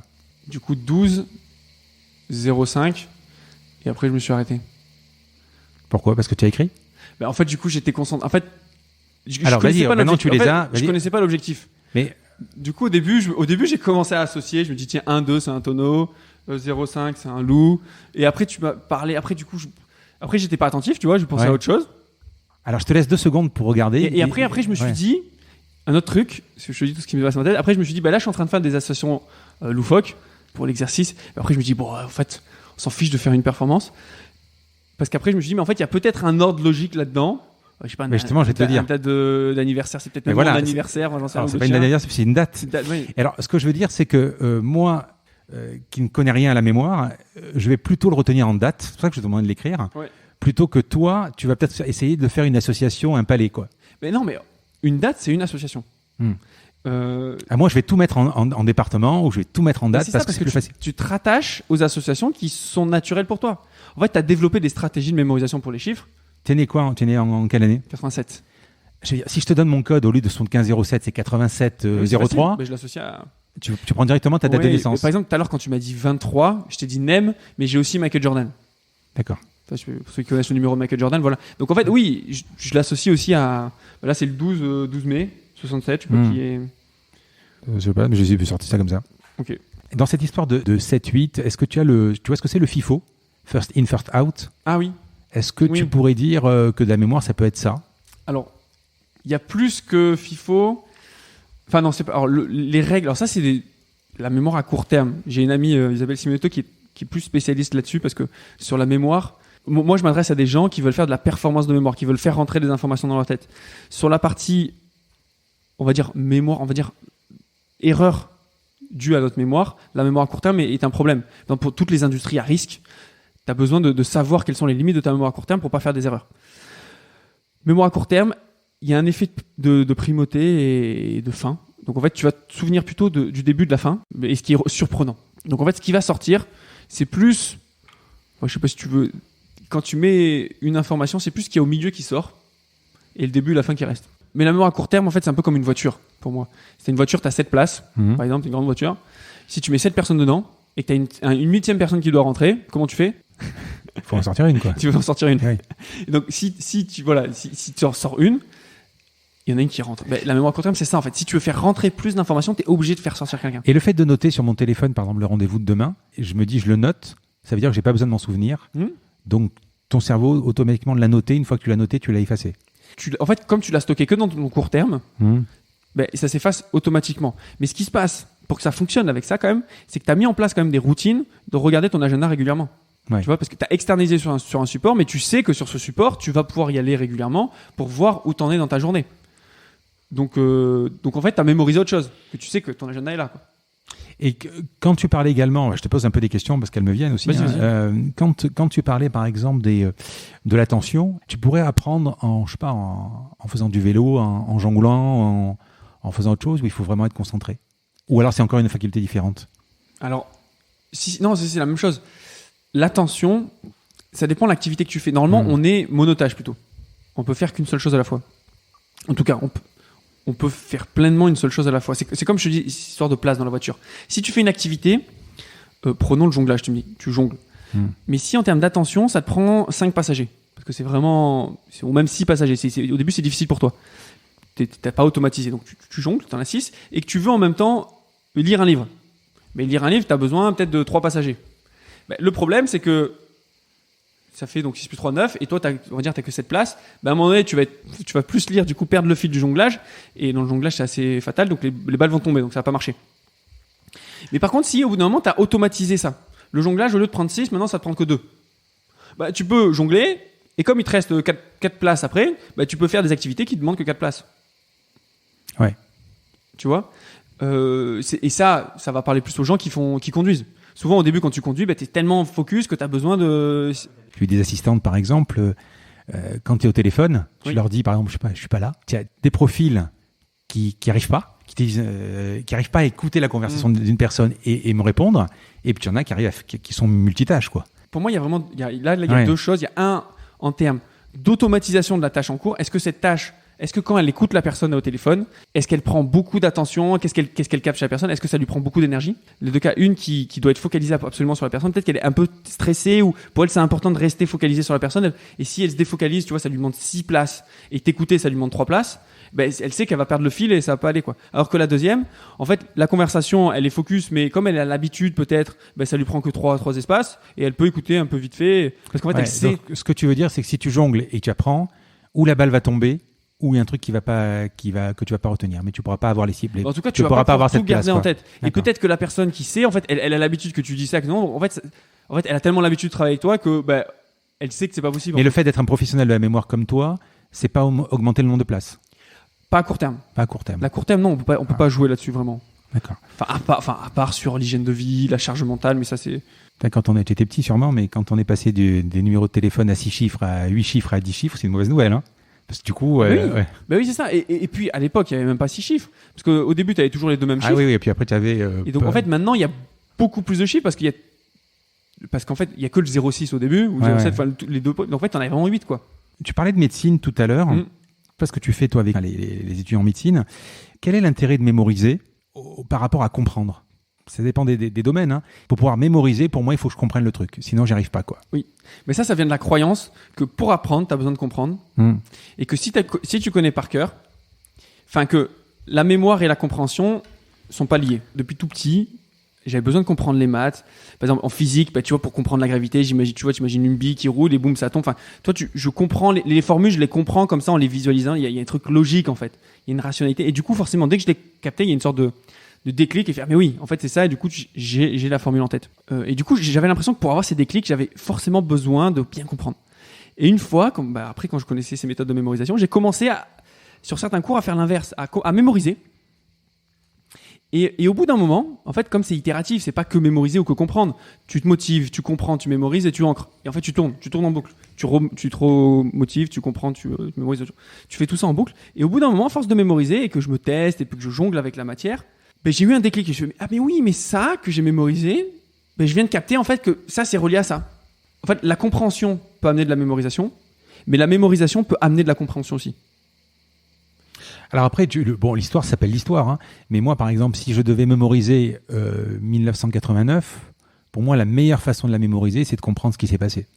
Mais oui, encore une fois, parce qu'aujourd'hui, l'Europe et 1989, tu as un minimum, même tu as beaucoup de repères. Maintenant, si je te mets, je sais pas, en 927, je sais même pas, c'est la dynastie Ming, je sais même pas si c'est ça, en plein centre de la Chine. Ouais, c'est plus compliqué. T'as pas cet encadrement possible. Et c'est pour ça ce que je te disais, quand t'as une quantité d'informations connues, t'as tes liens rationnels qui sont possibles, quand t'es dans un lieu où tu connais rien, t'es obligé d'utiliser tes liens loufoques. Et ça veut pas dire que tu vas faire que ça. Ça veut dire que petit à petit, tu vas basculer sur des liens rationnels. Et moi, c'est un peu ce que je prône, et du coup, ça, je m'emporte un peu, mais c'est un truc qui m'énerve là-dessus, c'est que quand j'entends des pédagogues ou des profs qui disent, mais non, c'est important de comprendre, il faut comprendre, mais oui, un jour, on a besoin de comprendre. Mais t'as oublié que quand t'étais petit, quand tu connaissais rien sur le sujet, t'as le chemin et la destination, c'est deux choses différentes. Pour arriver à la destination, de tout comprendre, t'as besoin de placer des jalons, et peut-être que ces jalons seront de manière complètement loufoque et farfelue, et on s'en fiche, parce que ça te permet d'arriver à la destination. Faut pas confondre les deux. Les associations rationnelles et loufoques, elles sont complémentaires. Elles n'ont pas les mêmes cas d'usage. Et puis c'est tellement marrant aussi de faire des associations loufoques. Et l'intelligence, ou l'imagination, ça peut interférer ? Alors, il y a deux choses différentes là. Alors, l'imagination. Ouais, l'imagination. Moi, clairement. Si j'ai pas d'imagination, comment tu vas imaginer le bonhomme de neige ? Alors, je sais pas si on peut dire j'ai pas d'imagination. Alors, non. Je pense qu'on peut différencier déjà imagination de créativité. Imagination, l'imagination, c'est la capacité à se représenter des images mentales. Donc, quand tu fermes les yeux et que tu imagines la porte d'entrée de chez toi, tu es en train d'imaginer. Tu vois ? Si je te dis, imagine un éléphant, tu vois un éléphant. Maintenant, si je te dis, imagine un éléphant rose, tu imagines un éléphant rose. C'est plus loufoque parce que ça n'existe pas, mais tu es capable de le faire. Par contre, être créatif, donc avoir des nouvelles idées d'images, ça s'entraîne. Enfin, il y a plein de cours sur la créativité. Enfin, la créativité, ça se travaille. Oui. Et l'intelligence ? Juste pour la créativité, c'est marrant parce que des fois j'interviens dans des événements où il y a des gens qui sont plutôt dans le monde de la créativité, et quand ils voient ce qu'on fait, ils disent mais waouh, mais il y a des passerelles énormes en fait. Parce qu'en fait, on muscle les gens à être créatifs au début, en tout cas pour la mémoire. Mais je pense que c'est comme toute discipline. À un moment, il faut. Au début, ça doit paraître compliqué de faire ces associations. Non, en fait, mais après, c'est évident. Après, c'est un jeu, et en fait. Déjà, ceux qui nous écoutent, c'est déjà s'auto-observer, et en s'observant, on voit que on fait des associations tout le temps. Soit émotionnelles, soit sensorielles, mais il y a forcément des associations qui se passent. Et l'intelligence ? L'intelligence. Au pluriel ou au singulier ? J'aurais dit avec un grand I. Du coup, l'intelligence, c'est un peu évident. Enfin, ça dépend ce qu'on définit comme l'intelligence. Souvent, moi, la vivacité, peut-être. La quoi ? La vivacité. Alors, si c'est la vivacité, peut-être, oui. Si on définit l'intelligence comme... Parce qu'il y a plein d'intelligences multiples, tout ça, mais comme ta capacité à t'adapter dans des situations, peu importe le type de situation, évidemment, d'avoir un stock de connaissances en toi, et pour pouvoir raisonner et mieux t'adapter, ça va aider. Et en fait, dans les deux sens, ça marche, je pense. Donc oui, pour moi, ça aide. Je voudrais qu'on parle, on en a parlé tout à l'heure, du 11 septembre. Oui. Pourquoi est-ce que tout le monde se souvient de ce qu'il faisait le 11 septembre ? Alors, quand tu dis tout le monde, tous ceux qui avaient plus de 8 ans. Oui, forcément. Alors, et ceux qui sont nés. Oui, qui sont nés ? Qui sont nés, ceux qui n'étaient pas nés. Non, mais même à je dis 8 ans. Ouais, 8 large, ans, parce qu'en fait, il y a une mémoire. On oublie toute une part au début de. On sait exactement ce qu'on a fait le 11 septembre. Alors, et ça a tendance à m'énerver aussi. Dans le m'énerver, non, c'est pas c'est juste de l'ignorance. Ouais. Souvent, on me dit parce qu'il y avait une grosse décharge émotionnelle. Un traumatisme, ouais. Un traumatisme. Alors, j'ai envie de dire que pour beaucoup de personnes, il y a sûrement eu un traumatisme. Mais pour toutes les personnes qui ont eu un impact direct, ça veut dire qu'il y avait peut-être de la famille qui est décédée. Je vais être assez direct là-dessus. Moi, j'ai connu personne qui a été directement impacté, on va dire. Moi non plus, mais du coup, émotionnellement, oui. Moi, ça n'a pas eu un gros impact émotionnel sur moi.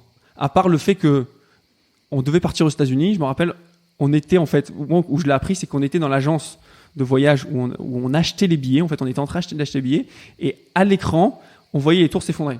D'ailleurs, le lendemain, mes parents ont annulé les billets. Ouais, forcément. Du coup, on n'y est pas allé. Mais du coup, moi, émotionnellement, le seul impact que ça a eu sur moi, c'est que je suis pas parti en vacances aux États-Unis. Donc, émotionnellement, voilà, c'est ce que on va dire directement. Après, évidemment, ça a eu un impact. C'est terrible ce qui s'est passé. 14 ans. Du coup, c'est quelle année? Parce que du coup, je l'ai 2001. 2001, ouais, j'ai 14 ans. Ouais.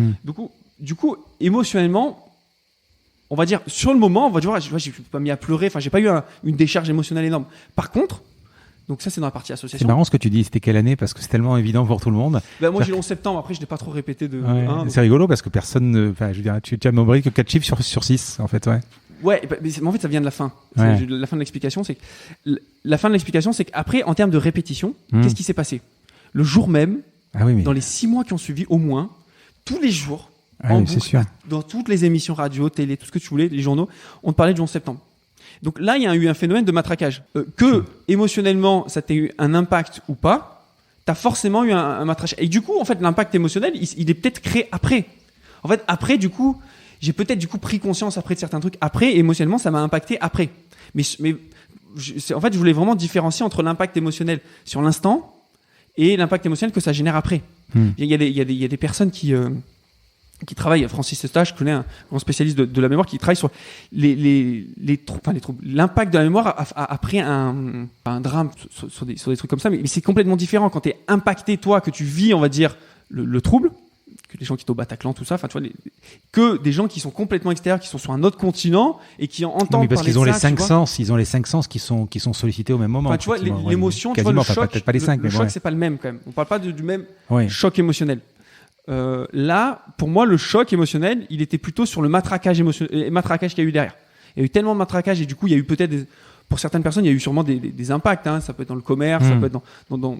Mais moi, à 14 ans, à part ne pas partir en voyage aux États-Unis, ça n'a pas eu vraiment d'impact pour moi, quoi. Tu vois. Donc moi, la mémorisation que j'ai eue et pourquoi je me souviens que j'étais là-bas, c'est qu'à chaque fois qu'on me l'a répété, à chaque fois que j'ai lu dans un journal, à chaque fois que j'ai entendu à la radio, ça m'a reconnecté en fait à la première association que j'ai faite, le lieu où j'ai mémorisé. Et forcément, tous les ans, comme on le répétait, et du coup après j'ai répété que le 11 septembre, j'ai arrêté de répéter le 2001. C'est pour ça que j'ai oublié la fin, 2001. Oh, c'est marrant. Et donc pour moi, du coup, l'interprétation que j'ai, c'est pourquoi on se souvient du 11 septembre 2001, en tout cas pour une grande majorité, en tout cas moi, pourquoi moi je m'en souviens, c'est très personnel, c'est pas parce que j'ai eu un gros choc émotionnel, mais c'est parce que j'ai eu un matraquage tellement important derrière de l'information que forcément je m'en souviens. Et ça c'est une interprétation très personnelle, je pense qu'il y a 80% des Français qui sont plutôt dans ce cas-là. Il n'y a pas eu gros impact émotionnel. Après, c'est un pays voisin, dans la culture, c'est juste en face de nous. Il y a après ces notions de mort kilométrique où on est plus proche. Oui, cette notion-là, je pense. Enfin, je pense. C'est quoi la différence en niveau accès mémoire entre nous et un ordinateur? C'est quoi la différence Ou le point commun? Ouais, le point commun. Là, si on reprend l'analogie du disque dur, c'est une très bonne comparaison dans le sens où on stocke des informations. Dans le cas du disque dur, elles sont classées de manière un peu en absolu. Tu peux aller chercher un peu n'importe quand. Dans notre mémoire, elles sont plutôt en relatif. Elles sont toujours en connexion par rapport à quelque chose d'autre. Notre mémoire, elle est reconstructive. Donc, c'est-à-dire, à chaque fois, on a un indice et on reconstruit le souvenir, en tout cas l'information. Et c'est ce qui est à la source des erreurs. En fait, comme on reconstruit avec ce qu'on a, à chaque fois, le souvenir, il est un peu plus loin de la réalité. Alors que sur le disque dur, c'est vraiment précis, on va dire, c'est un absolu. C'est soit tu retrouves l'information, soit elle n'y est plus. Tu vois ? Donc là, c'est une autre différence. Une autre différence, c'est que nous, du coup, la quantité de stockage est infinie. Plus on en sait, plus c'est facile. Le disque dur, il y a une limite. Voilà, aujourd'hui, la différence que je pourrais te... Et la vitesse d'accès ? La vitesse d'accès... À l'information. Oui. Ce qu'il faut voir, c'est que les deux sont hyper rapides. Mais j'ai envie de dire, l'humain est beaucoup plus rapide, mais pas sur les mêmes choses. l'ordinateur est très rapide sur de l'analytique, sur quelque chose de carré, des calculs, tout ça. Donc ça, il nous surpasse largement. Mais pour plein d'autres choses, oui, j'entendais, c'est un ami qui me disait ça, c'est que pour apprendre des langues, en fait, un enfant, alors j'ai plus les chiffres exacts en tête, mais un enfant pour apprendre sa langue maternelle, il a besoin, en termes d'heures, moi j'ai plus, on va dire 1000 heures, j'en sais rien, je te dis 1000 heures. Une machine, aujourd'hui, avec du machine learning, on s'aperçoit que pour apprendre la même langue, il a besoin de 2 à 3 fois plus de temps, en fait, qu'un humain, qu'un enfant. Donc en fait, il n'est pas forcément plus rapide que nous. En tout cas, aujourd'hui, avec les technologies qu'on a. L'autre grosse différence entre notre cerveau et l'ordinateur, c'est que le cerveau est optimisé en termes de feignant et en termes d'énergie. Pour aujourd'hui, les plus gros calculateurs, je sais plus si c'est le cerveau d'un chien ou le cerveau d'un rat qui est fait, mais c'est un hangar qui est fait. Et c'est genre peut-être une centrale nucléaire qu'on a besoin pour. Tu vois, en termes d'énergie, c'est monstrueux quoi. Alors que nous, donc en fait, la grosse différence aujourd'hui, c'est les pistes. Pourquoi on a tendance à dire que l'intelligence artificielle ne jamais vraiment dépassé l'humain, c'est qu'aujourd'hui, en termes d'énergie, on est tellement mais c'est pour ça qu'il y a des notions qui arrivent. Alors, je sais pas si c'est marketing ou pas, mais il y a des notions de neuronales, quantiques. C'est des choses complètement différentes, en fait. Ouais, mais en termes d'énergie, on est tellement à des années-lumière, notre cerveau, en termes d'optimisation, que ce qu'on est capable de faire. Mais pas du tout sur la même spécialité, quoi. Allez, je voudrais qu'on parle de l'oubli. Est-ce qu'il y a une courbe de l'oubli ? Et paraît-il, est-ce qu'il faut oublier 7 fois le contenu pour l'apprendre ? Très bonne question. Est-ce qu'il y a une courbe d'oubli ? Alors, j'ai envie de dire de manière empirique, on voit que l'on oublie les informations. Le concept de la courbe de l'oubli, en tout cas moi comment je l'ai, c'est essayer de comprendre, quand on apprend quelque chose, on a une sorte de plateau, et au bout d'un moment on oublie. La question c'est au bout de combien de temps on oublie, dans l'optique si tu veux garder une information sur le long terme, à quel moment tu vas consolider pour le garder le plus longtemps possible. Et donc faire un peu des révisions, on va dire, chirurgicales au bon moment, pour optimiser ton temps. C'est quoi la courbe de l'oubli à peu près ? Alors comme je te disais au début, ce qu'on se disait c'est l'oubli, c'est quand tu apprends quelque chose, on sait que dans l'heure qui suit, tu commences à oublier. Après, si tu revois dans l'heure qui suit, tu vas garder une petite journée. Après, quand tu vas revoir au bout d'une journée, tu vas garder une semaine. Mais on ne sait pas si c'est une semaine. Est-ce que c'est 3 jours ou est-ce que c'est 10 jours ? On ne sait pas trop. Tu vois, c'est un ordre de grandeur en fait qu'on donne. Au bout d'une semaine, pareil, ça va rester peut-être 1 mois. Mais est-ce que c'est 15 jours ou est-ce que c'est 2 mois ? Enfin, voilà. Plus on avance et moins on a besoin de revoir. Ça, c'est le concept de la courbe de l'oubli. Après, par rapport à... Donc, vraiment, l'intention de ça, quand tu connais ça, c'est d'être capable d'optimiser ton temps. La question de dire, est-ce que j'ai besoin de s'oublier 7 fois pour oublier, c'est marrant parce que j'ai fait du coup un article de blog là-dessus. On me le pose tout le temps, cette question. J'ai envie de dire oui et non. Oui, dans le sens de cette courbe de l'oubli, c'est que si tu révises 7 fois d'affilée, ça va pas impacter ta courbe de l'oubli. En fait, il faut que tu révises de manière espacée. Le principe de la révision espacée. Donc, tu as besoin pour pouvoir consolider vraiment efficacement, c'est que tu as besoin de commencer à oublier. Dès que tu es sur ta courbe et tu commences à oublier, que tu révises à ce moment-là, c'est le meilleur moment pour revoir. Ça va se prolonger plus longtemps. Et dès que tu commences à oublier, tu revois et tu vas le garder. Donc en fait, j'ai envie de dire, le meilleur dicton, c'est plus. Il faut commencer à oublier 7 fois et du coup revoir. Et comment on peut le savoir ? Mais c'est ça qui est compliqué. Alors, c'est là où... Non, ce que je veux dire, c'est que par exemple, une conservation d'informations trop précise, ça peut nuire ça peut être contre-productif en fait. Alors, ça peut être chronophage. Ouais. Encore une fois, c'est une question d'investissement et de rentabilité de ton investissement. De risque, enfin tout ça derrière. Donc oui, d'avoir 100%, ça demande beaucoup d'énergie. C'est pour ça qu'on revient sur Pareto. C'est pour ça qu'on revient sur Pareto. Et c'est là où on revient sur la différence entre l'ordi et le cerveau humain. C'est que nous, on est beaucoup plus efficace sur les concepts, sur la vision globale. Même, il y a certains détails, mais pas les mêmes détails que l'ordinateur. L'ordi, c'est 100%. C'est on-off, quoi. C'est soit tu les as, soit t'as rien. Qu'est-ce qui fait, par exemple, que j'oublie le nom de l'acteur que je connais super bien, ou je sois physio, il y a encore plusieurs questions en une. Alors, il y a une partie d'attention. Ouais. Et quand je dis attention, c'est partie stress. Fatigue aussi. Fatigue. Ouais. Ça va. Enfin, pour moi, ça va ensemble. Quand tu sais que t'as le mot sur le bout de la langue, ce qui se passe, tu dis, c'est quoi le nom de l'acteur ? Peut-être que ça va pas revenir dans la minute qui vient. Ce qui se passe, c'est qu'il y a une sorte de routine qui s'envoie, enfin une requête qui est envoyée à ton cerveau, et souvent, que ça soit 1 heure après, 1 jour après, 1 semaine ou 1 mois après, ça revient. Tu dis, mais oui, c'était ça. On sait pas pourquoi. En fait, l'idée, c'est du lâcher prise. C'est quand tu lâches prise, au bout d'un moment, tu retrouves l'association. Donc il y a la notion de stress qui peut impacter. D'ailleurs, un exercice, t'oublies le nom de l'acteur, un exercice qui est bien à faire, des fois je le mets en rituel, c'est tous les soirs ou tous les matins, tu refais la journée qui est passée. Et en fait... Dans ta tête ? Dans ta tête. Ou à l'écrit, il y en a qui font un journal, c'est un peu la même chose. L'avantage de cet exercice, c'est que ça met ton cerveau dans des ondes cérébrales différentes. On sait qu'on a différentes ondes en fonction de l'activité que l'on fait. Et quand on est dans un acte de retrouver une information dans son cerveau, tous les jours, t'entraînes à te remettre dans ces ondes. Et du coup, quand tu as besoin de retrouver le nom d'un acteur, comme tu as pris la gymnastique de te mettre dans ces ondes, bah, tu vas te remettre dans ces ondes et tu vas retrouver plus facilement. On en a parlé juste en off avant de commencer. Quand je prépare les épisodes, tu le vois, hein, je fais pas mal de notes. Et j'hésitais à essayer de les apprendre par cœur parce que, en fait, je me dis, j'ai peur d'oublier, mais dans ce cas-là, j'ai 2 types d'oubli. J'ai soit oublié la question, soit oublié de poser la question. Oui. Oui. Voilà. Et donc, qu'est-ce que tu pourrais me conseiller ? Tu peux oublier de poser la question si t'as plus la vision globale de ton interview. Tu vois, t'as tellement de notes partout. Alors là, ils sont quand même structurés. Tu vois, il y a des trucs en gras, il y a des bullet points, tout ça. Mais si, par exemple, si c'était juste du texte, au bout d'un moment, comme tu sais plus trop opérer, tu peux oublier de poser la question. Non, mais là, je pars, c'est 0 note. Hein. Ah voilà. Mais on part du principe, alors que ce soit des notes papier ou mentales, c'est pareil. Donc il y a une première phase de structuration. Moi, pour structurer, alors tu peux le faire de manière linéaire, même si tu as des bullet points, mais moi j'aime bien structurer de manière visuelle. Ça peut être un schéma, une carte mentale. Donc ça te permet d'avoir vraiment la vision globale.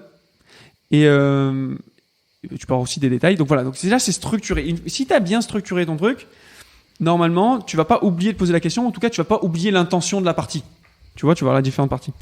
Après, oublier la question pure, si tu veux mémoriser tes questions, soit tu mémorises sur ton papier, comme tu as fait, soit tu mémorises dans ta tête. Donc là, c'est plutôt le palais, la méthode du palais, clairement. Et d'ailleurs, pour preuve, quand on fait un discours, souvent, il y a un abus de langage qui dit en premier lieu, je vais vous dire ça, puis ça, puis ça. Mais ce terme en premier lieu, ça n'a pas de sens. Sauf si tu connais la méthode des lieux et du palais. En fait, la méthode du palais qui était appliquée dès l'Antiquité. Mais on le fait tous. Je vais te dire 3 choses et en premier lieu, je vais te parler de ça. Et en fait, pourquoi on disait en premier lieu ? Parce qu'à l'époque, dans la rhétorique, une partie de la rhétorique, c'était les arts de mémoire, et on apprenait la méthode des lieux. Et on apprenait du coup à mémoriser les arguments dans des palais. Et donc, en premier lieu de mon palais, je vais te parler de tel argument.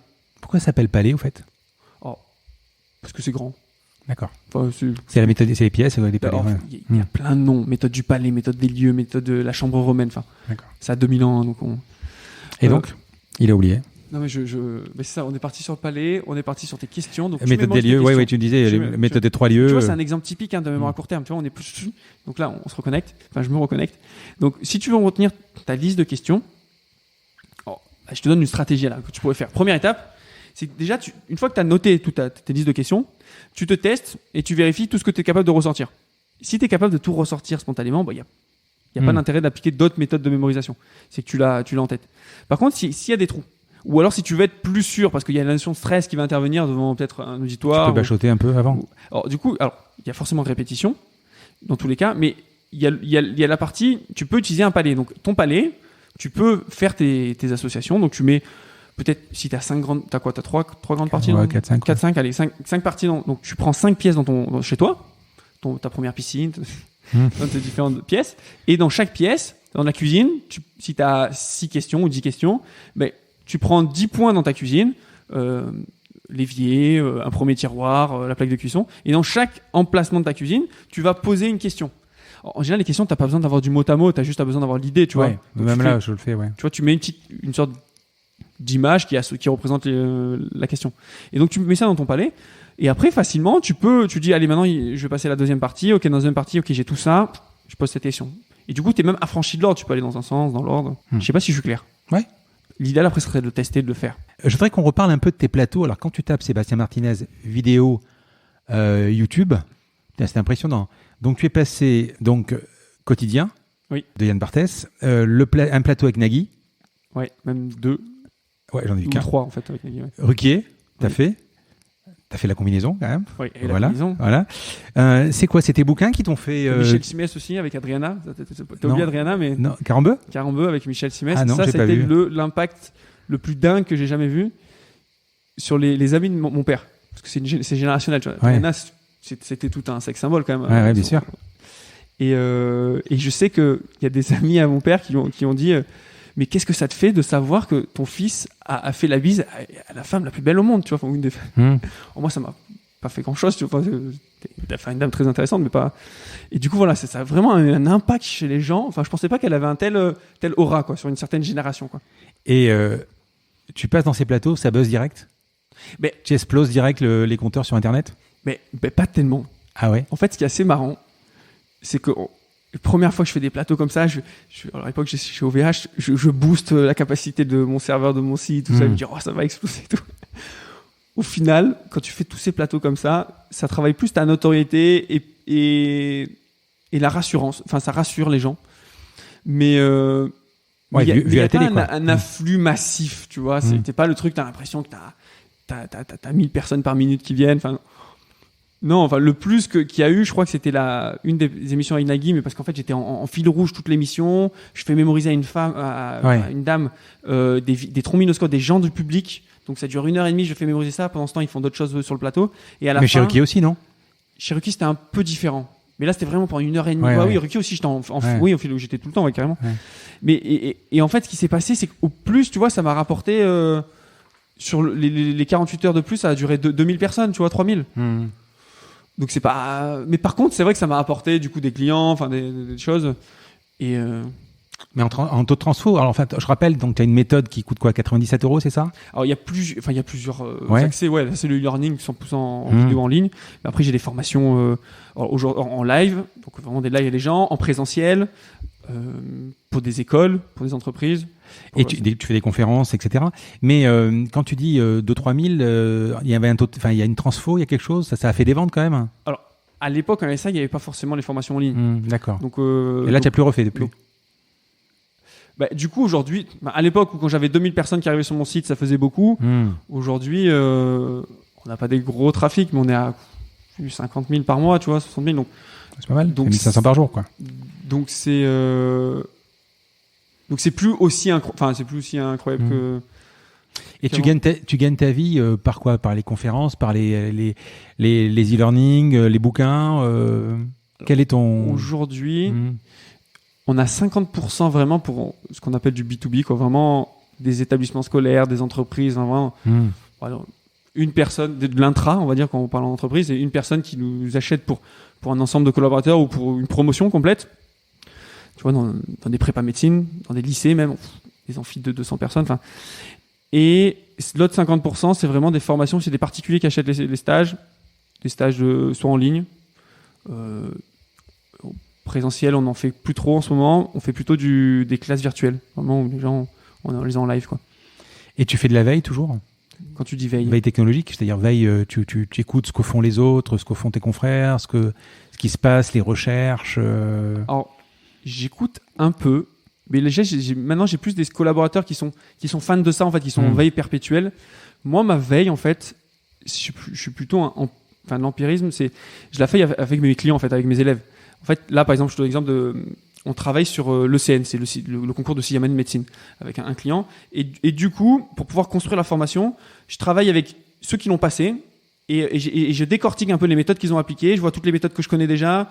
Et en fait, grâce à tout ce vivier que j'ai, en fait, parce qu'ils ont des idées dingues. En fait, je dis, ah ouais, mais ça, c'est malin de le faire comme ça. Hein. J'agglomère, en fait, la méthode et je l'implémente, moi, beaucoup comme ça, en fait, en contact avec des faiseurs, des gens qui font. Moi, je décortique. En fait, mon mode opératoire, c'est je décortique. C'est un peu ingénieur. Hein. Je décortique en éléments simples, en processus d'action, tu vois, de ce qu'ils font.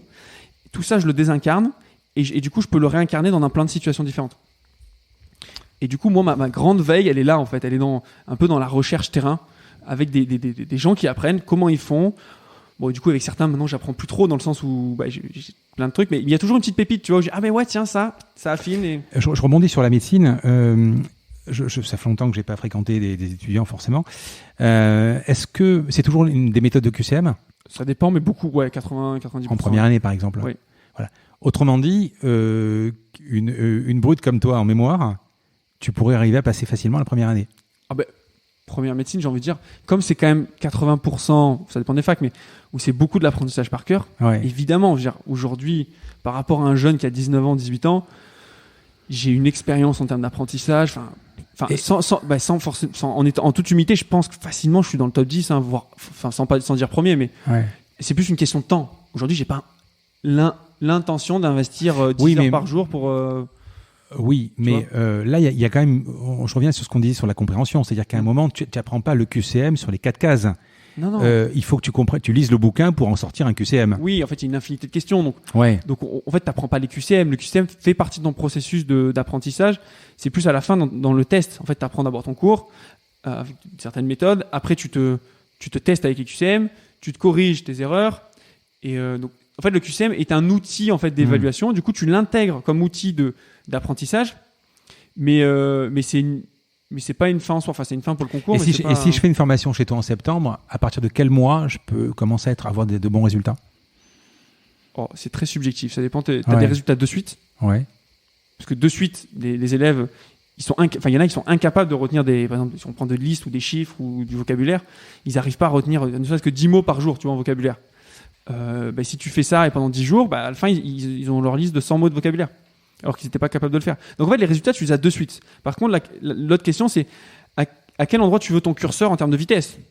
Et là, en médecine, c'est pour ça que les stages que je fais, c'est sur plusieurs mois. Il y a des entraînements que je propose.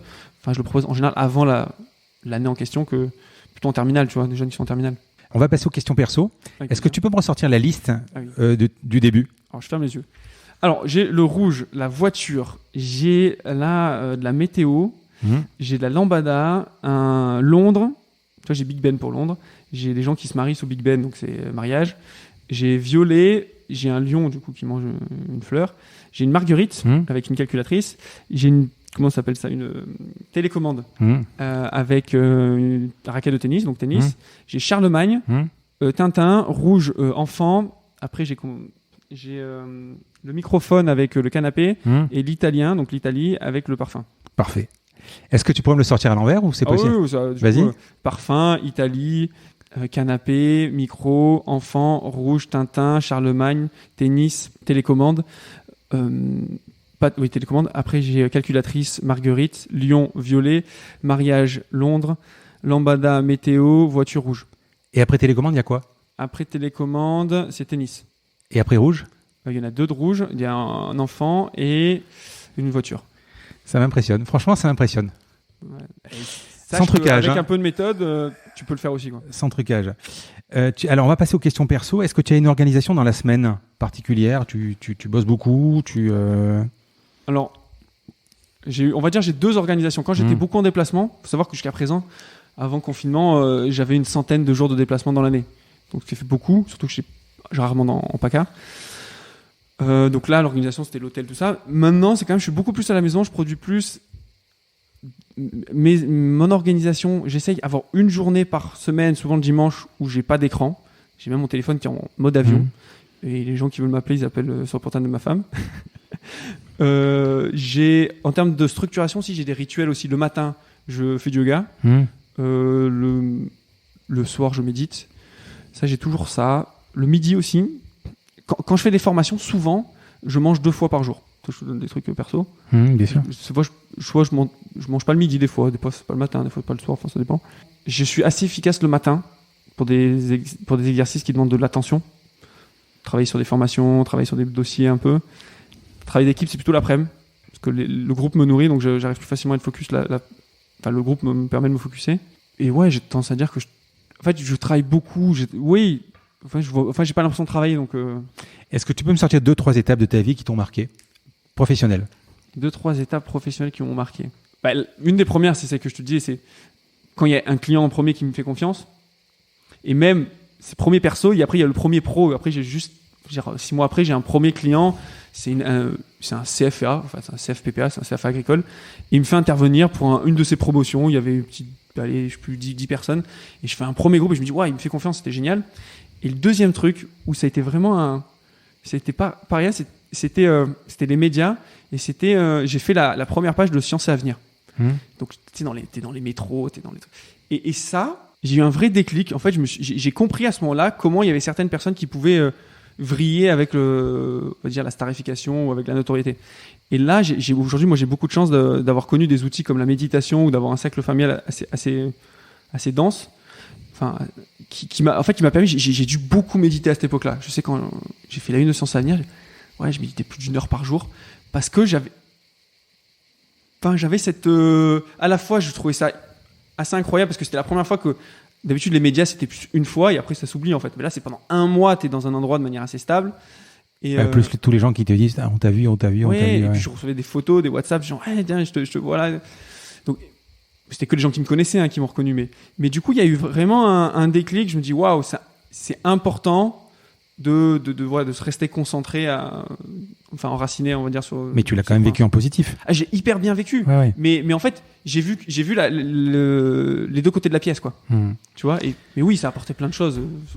Quel est le meilleur conseil? Ça sera l'avant-dernière question. Quel est le meilleur conseil qu'on t'ait donné? Everything is possible. En Inde. En Inde, ouais. Et puis, je n'en ai pas parlé, mais j'ai Joël aussi, quand même, un de mes mentors. Quand je dis mentor, c'est de la formation. C'est Joël Isserdi, il est à Marseille. Ouais, c'est une question que j'allais te poser aussi, le mentor. Et ce qu'il m'a fait, c'est qu'il m'a. C'est un des premiers à m'avoir fait confiance. Enfin, au début, je voulais faire de la formation. En sortant, je sortais d'école d'ingénieur. Et qu'est-ce qui m'a. Il fait quoi, lui? Il fait de la formation. D'accord. Il fait vraiment de la formation pro, plutôt. Mais il faisait un peu de mémoire. En fait, je l'ai rencontré grâce à mon père. Il était intervenu dans sa boîte et il avait fait le palais, en fait, la méthode du palais. Et mon père, il était allé voir. Il fait mon fils, il est fan de ça, il fait ça. Du coup, on s'est eu au téléphone et on s'est vu après. Et c'est avec qui, en fait, j'ai fait mes premières co-animations. Donc, j'ai vraiment beaucoup appris avec lui. Et donc, ça a été vraiment marquant parce que j'ai vraiment, c'est quelqu'un, j'ai une belle amitié avec lui. Donc, on s'apporte. Maintenant, il fait aussi de la compétition de mémoire. Donc, ça, c'est un truc très marquant pour moi de voir que c'est important d'avoir de l'entraide et s'apporter les uns les autres et qu'il n'y a pas vraiment de concurrence. En fait, il y a vraiment, on a chacun une plus-value à apporter aux autres, quoi. Allez, je te pose la dernière question du podcast qui est une tradition. Le podcast s'appelle La Combinaison. Quelle est la combinaison pour devenir Sébastien Martinez? Alors, du travail, du talent, des opportunités saisies, de la chance, de la résilience, de la persévérance ou le tout? Alors, je dirais qu'il y a quand même de l'intégrité, d'être à l'aise avec ses valeurs, d'être centré, comme on dit beaucoup. Donc pour moi, vraiment, un des outils qui est structurant dans mon aventure on va dire, entrepreneuriale et de mémoire, c'est vraiment que je dis la méditation, c'est de rester centré sur ce que tu as vraiment envie de faire, d'être à l'écoute, comme je dis, des opportunités, et surtout de kiffer, en fait. Faire des choses qui te plaisent. Et ce qui se passe, c'est que ce que je vois, c'est que plus je fais des choses qui me plaisent, et plus, du coup, j'attire des personnes qui sont en cohérence avec ça. Et moi, je vois, en fait, j'ai tendance à aller vers des gens qui sont lumineux. Donc, je me dis, allume cette flamme intérieure. Et plus j'allume cette flamme intérieure, et plus le chemin que je vois, il est magnifique. Sébastien, je te remercie. C'était super. Merci, Frédéric. À bientôt. À très vite. Un grand merci à tous d'avoir écouté cet épisode jusqu'ici. J'espère que cette conversation vous a plu. Parlez de ce podcast à vos amis ou à vos collègues de bureau. Partagez-le le plus possible. Abonnez-vous en cliquant sur le petit bouton s'abonner dans votre application mobile ou sur votre ordinateur. Ainsi, vous serez averti dès qu'un nouvel épisode est en ligne. Je sillonne la France pour vous proposer de nouveaux invités. C'est vraiment beaucoup de travail. Ce n'est pas mon métier, vous l'avez peut-être compris. C'est une passion que je pratique en dehors de mon job. Si vous avez apprécié cet épisode, dites-le moi avec des étoiles, 5 de préférence sur Apple Podcast, anciennement iTunes, et d'y ajouter un gentil commentaire, ça me fera plaisir. Ça me permettra également de remonter dans les classements. Et puis si vous n'êtes pas Apple, c'est pas grave, parlez-en autour de vous, partagez sur les réseaux sociaux, c'est prévu sur votre application de podcast préférée. Enfin, vous pouvez vous abonner sur lacombinaison.fr pour être averti dès qu'un nouvel épisode est en ligne. Je suis Frédéric Azoulay. N'hésitez pas à me faire remonter vos remarques, vos questions, mais aussi des invités que vous aimeriez entendre. Je vous dis à bientôt.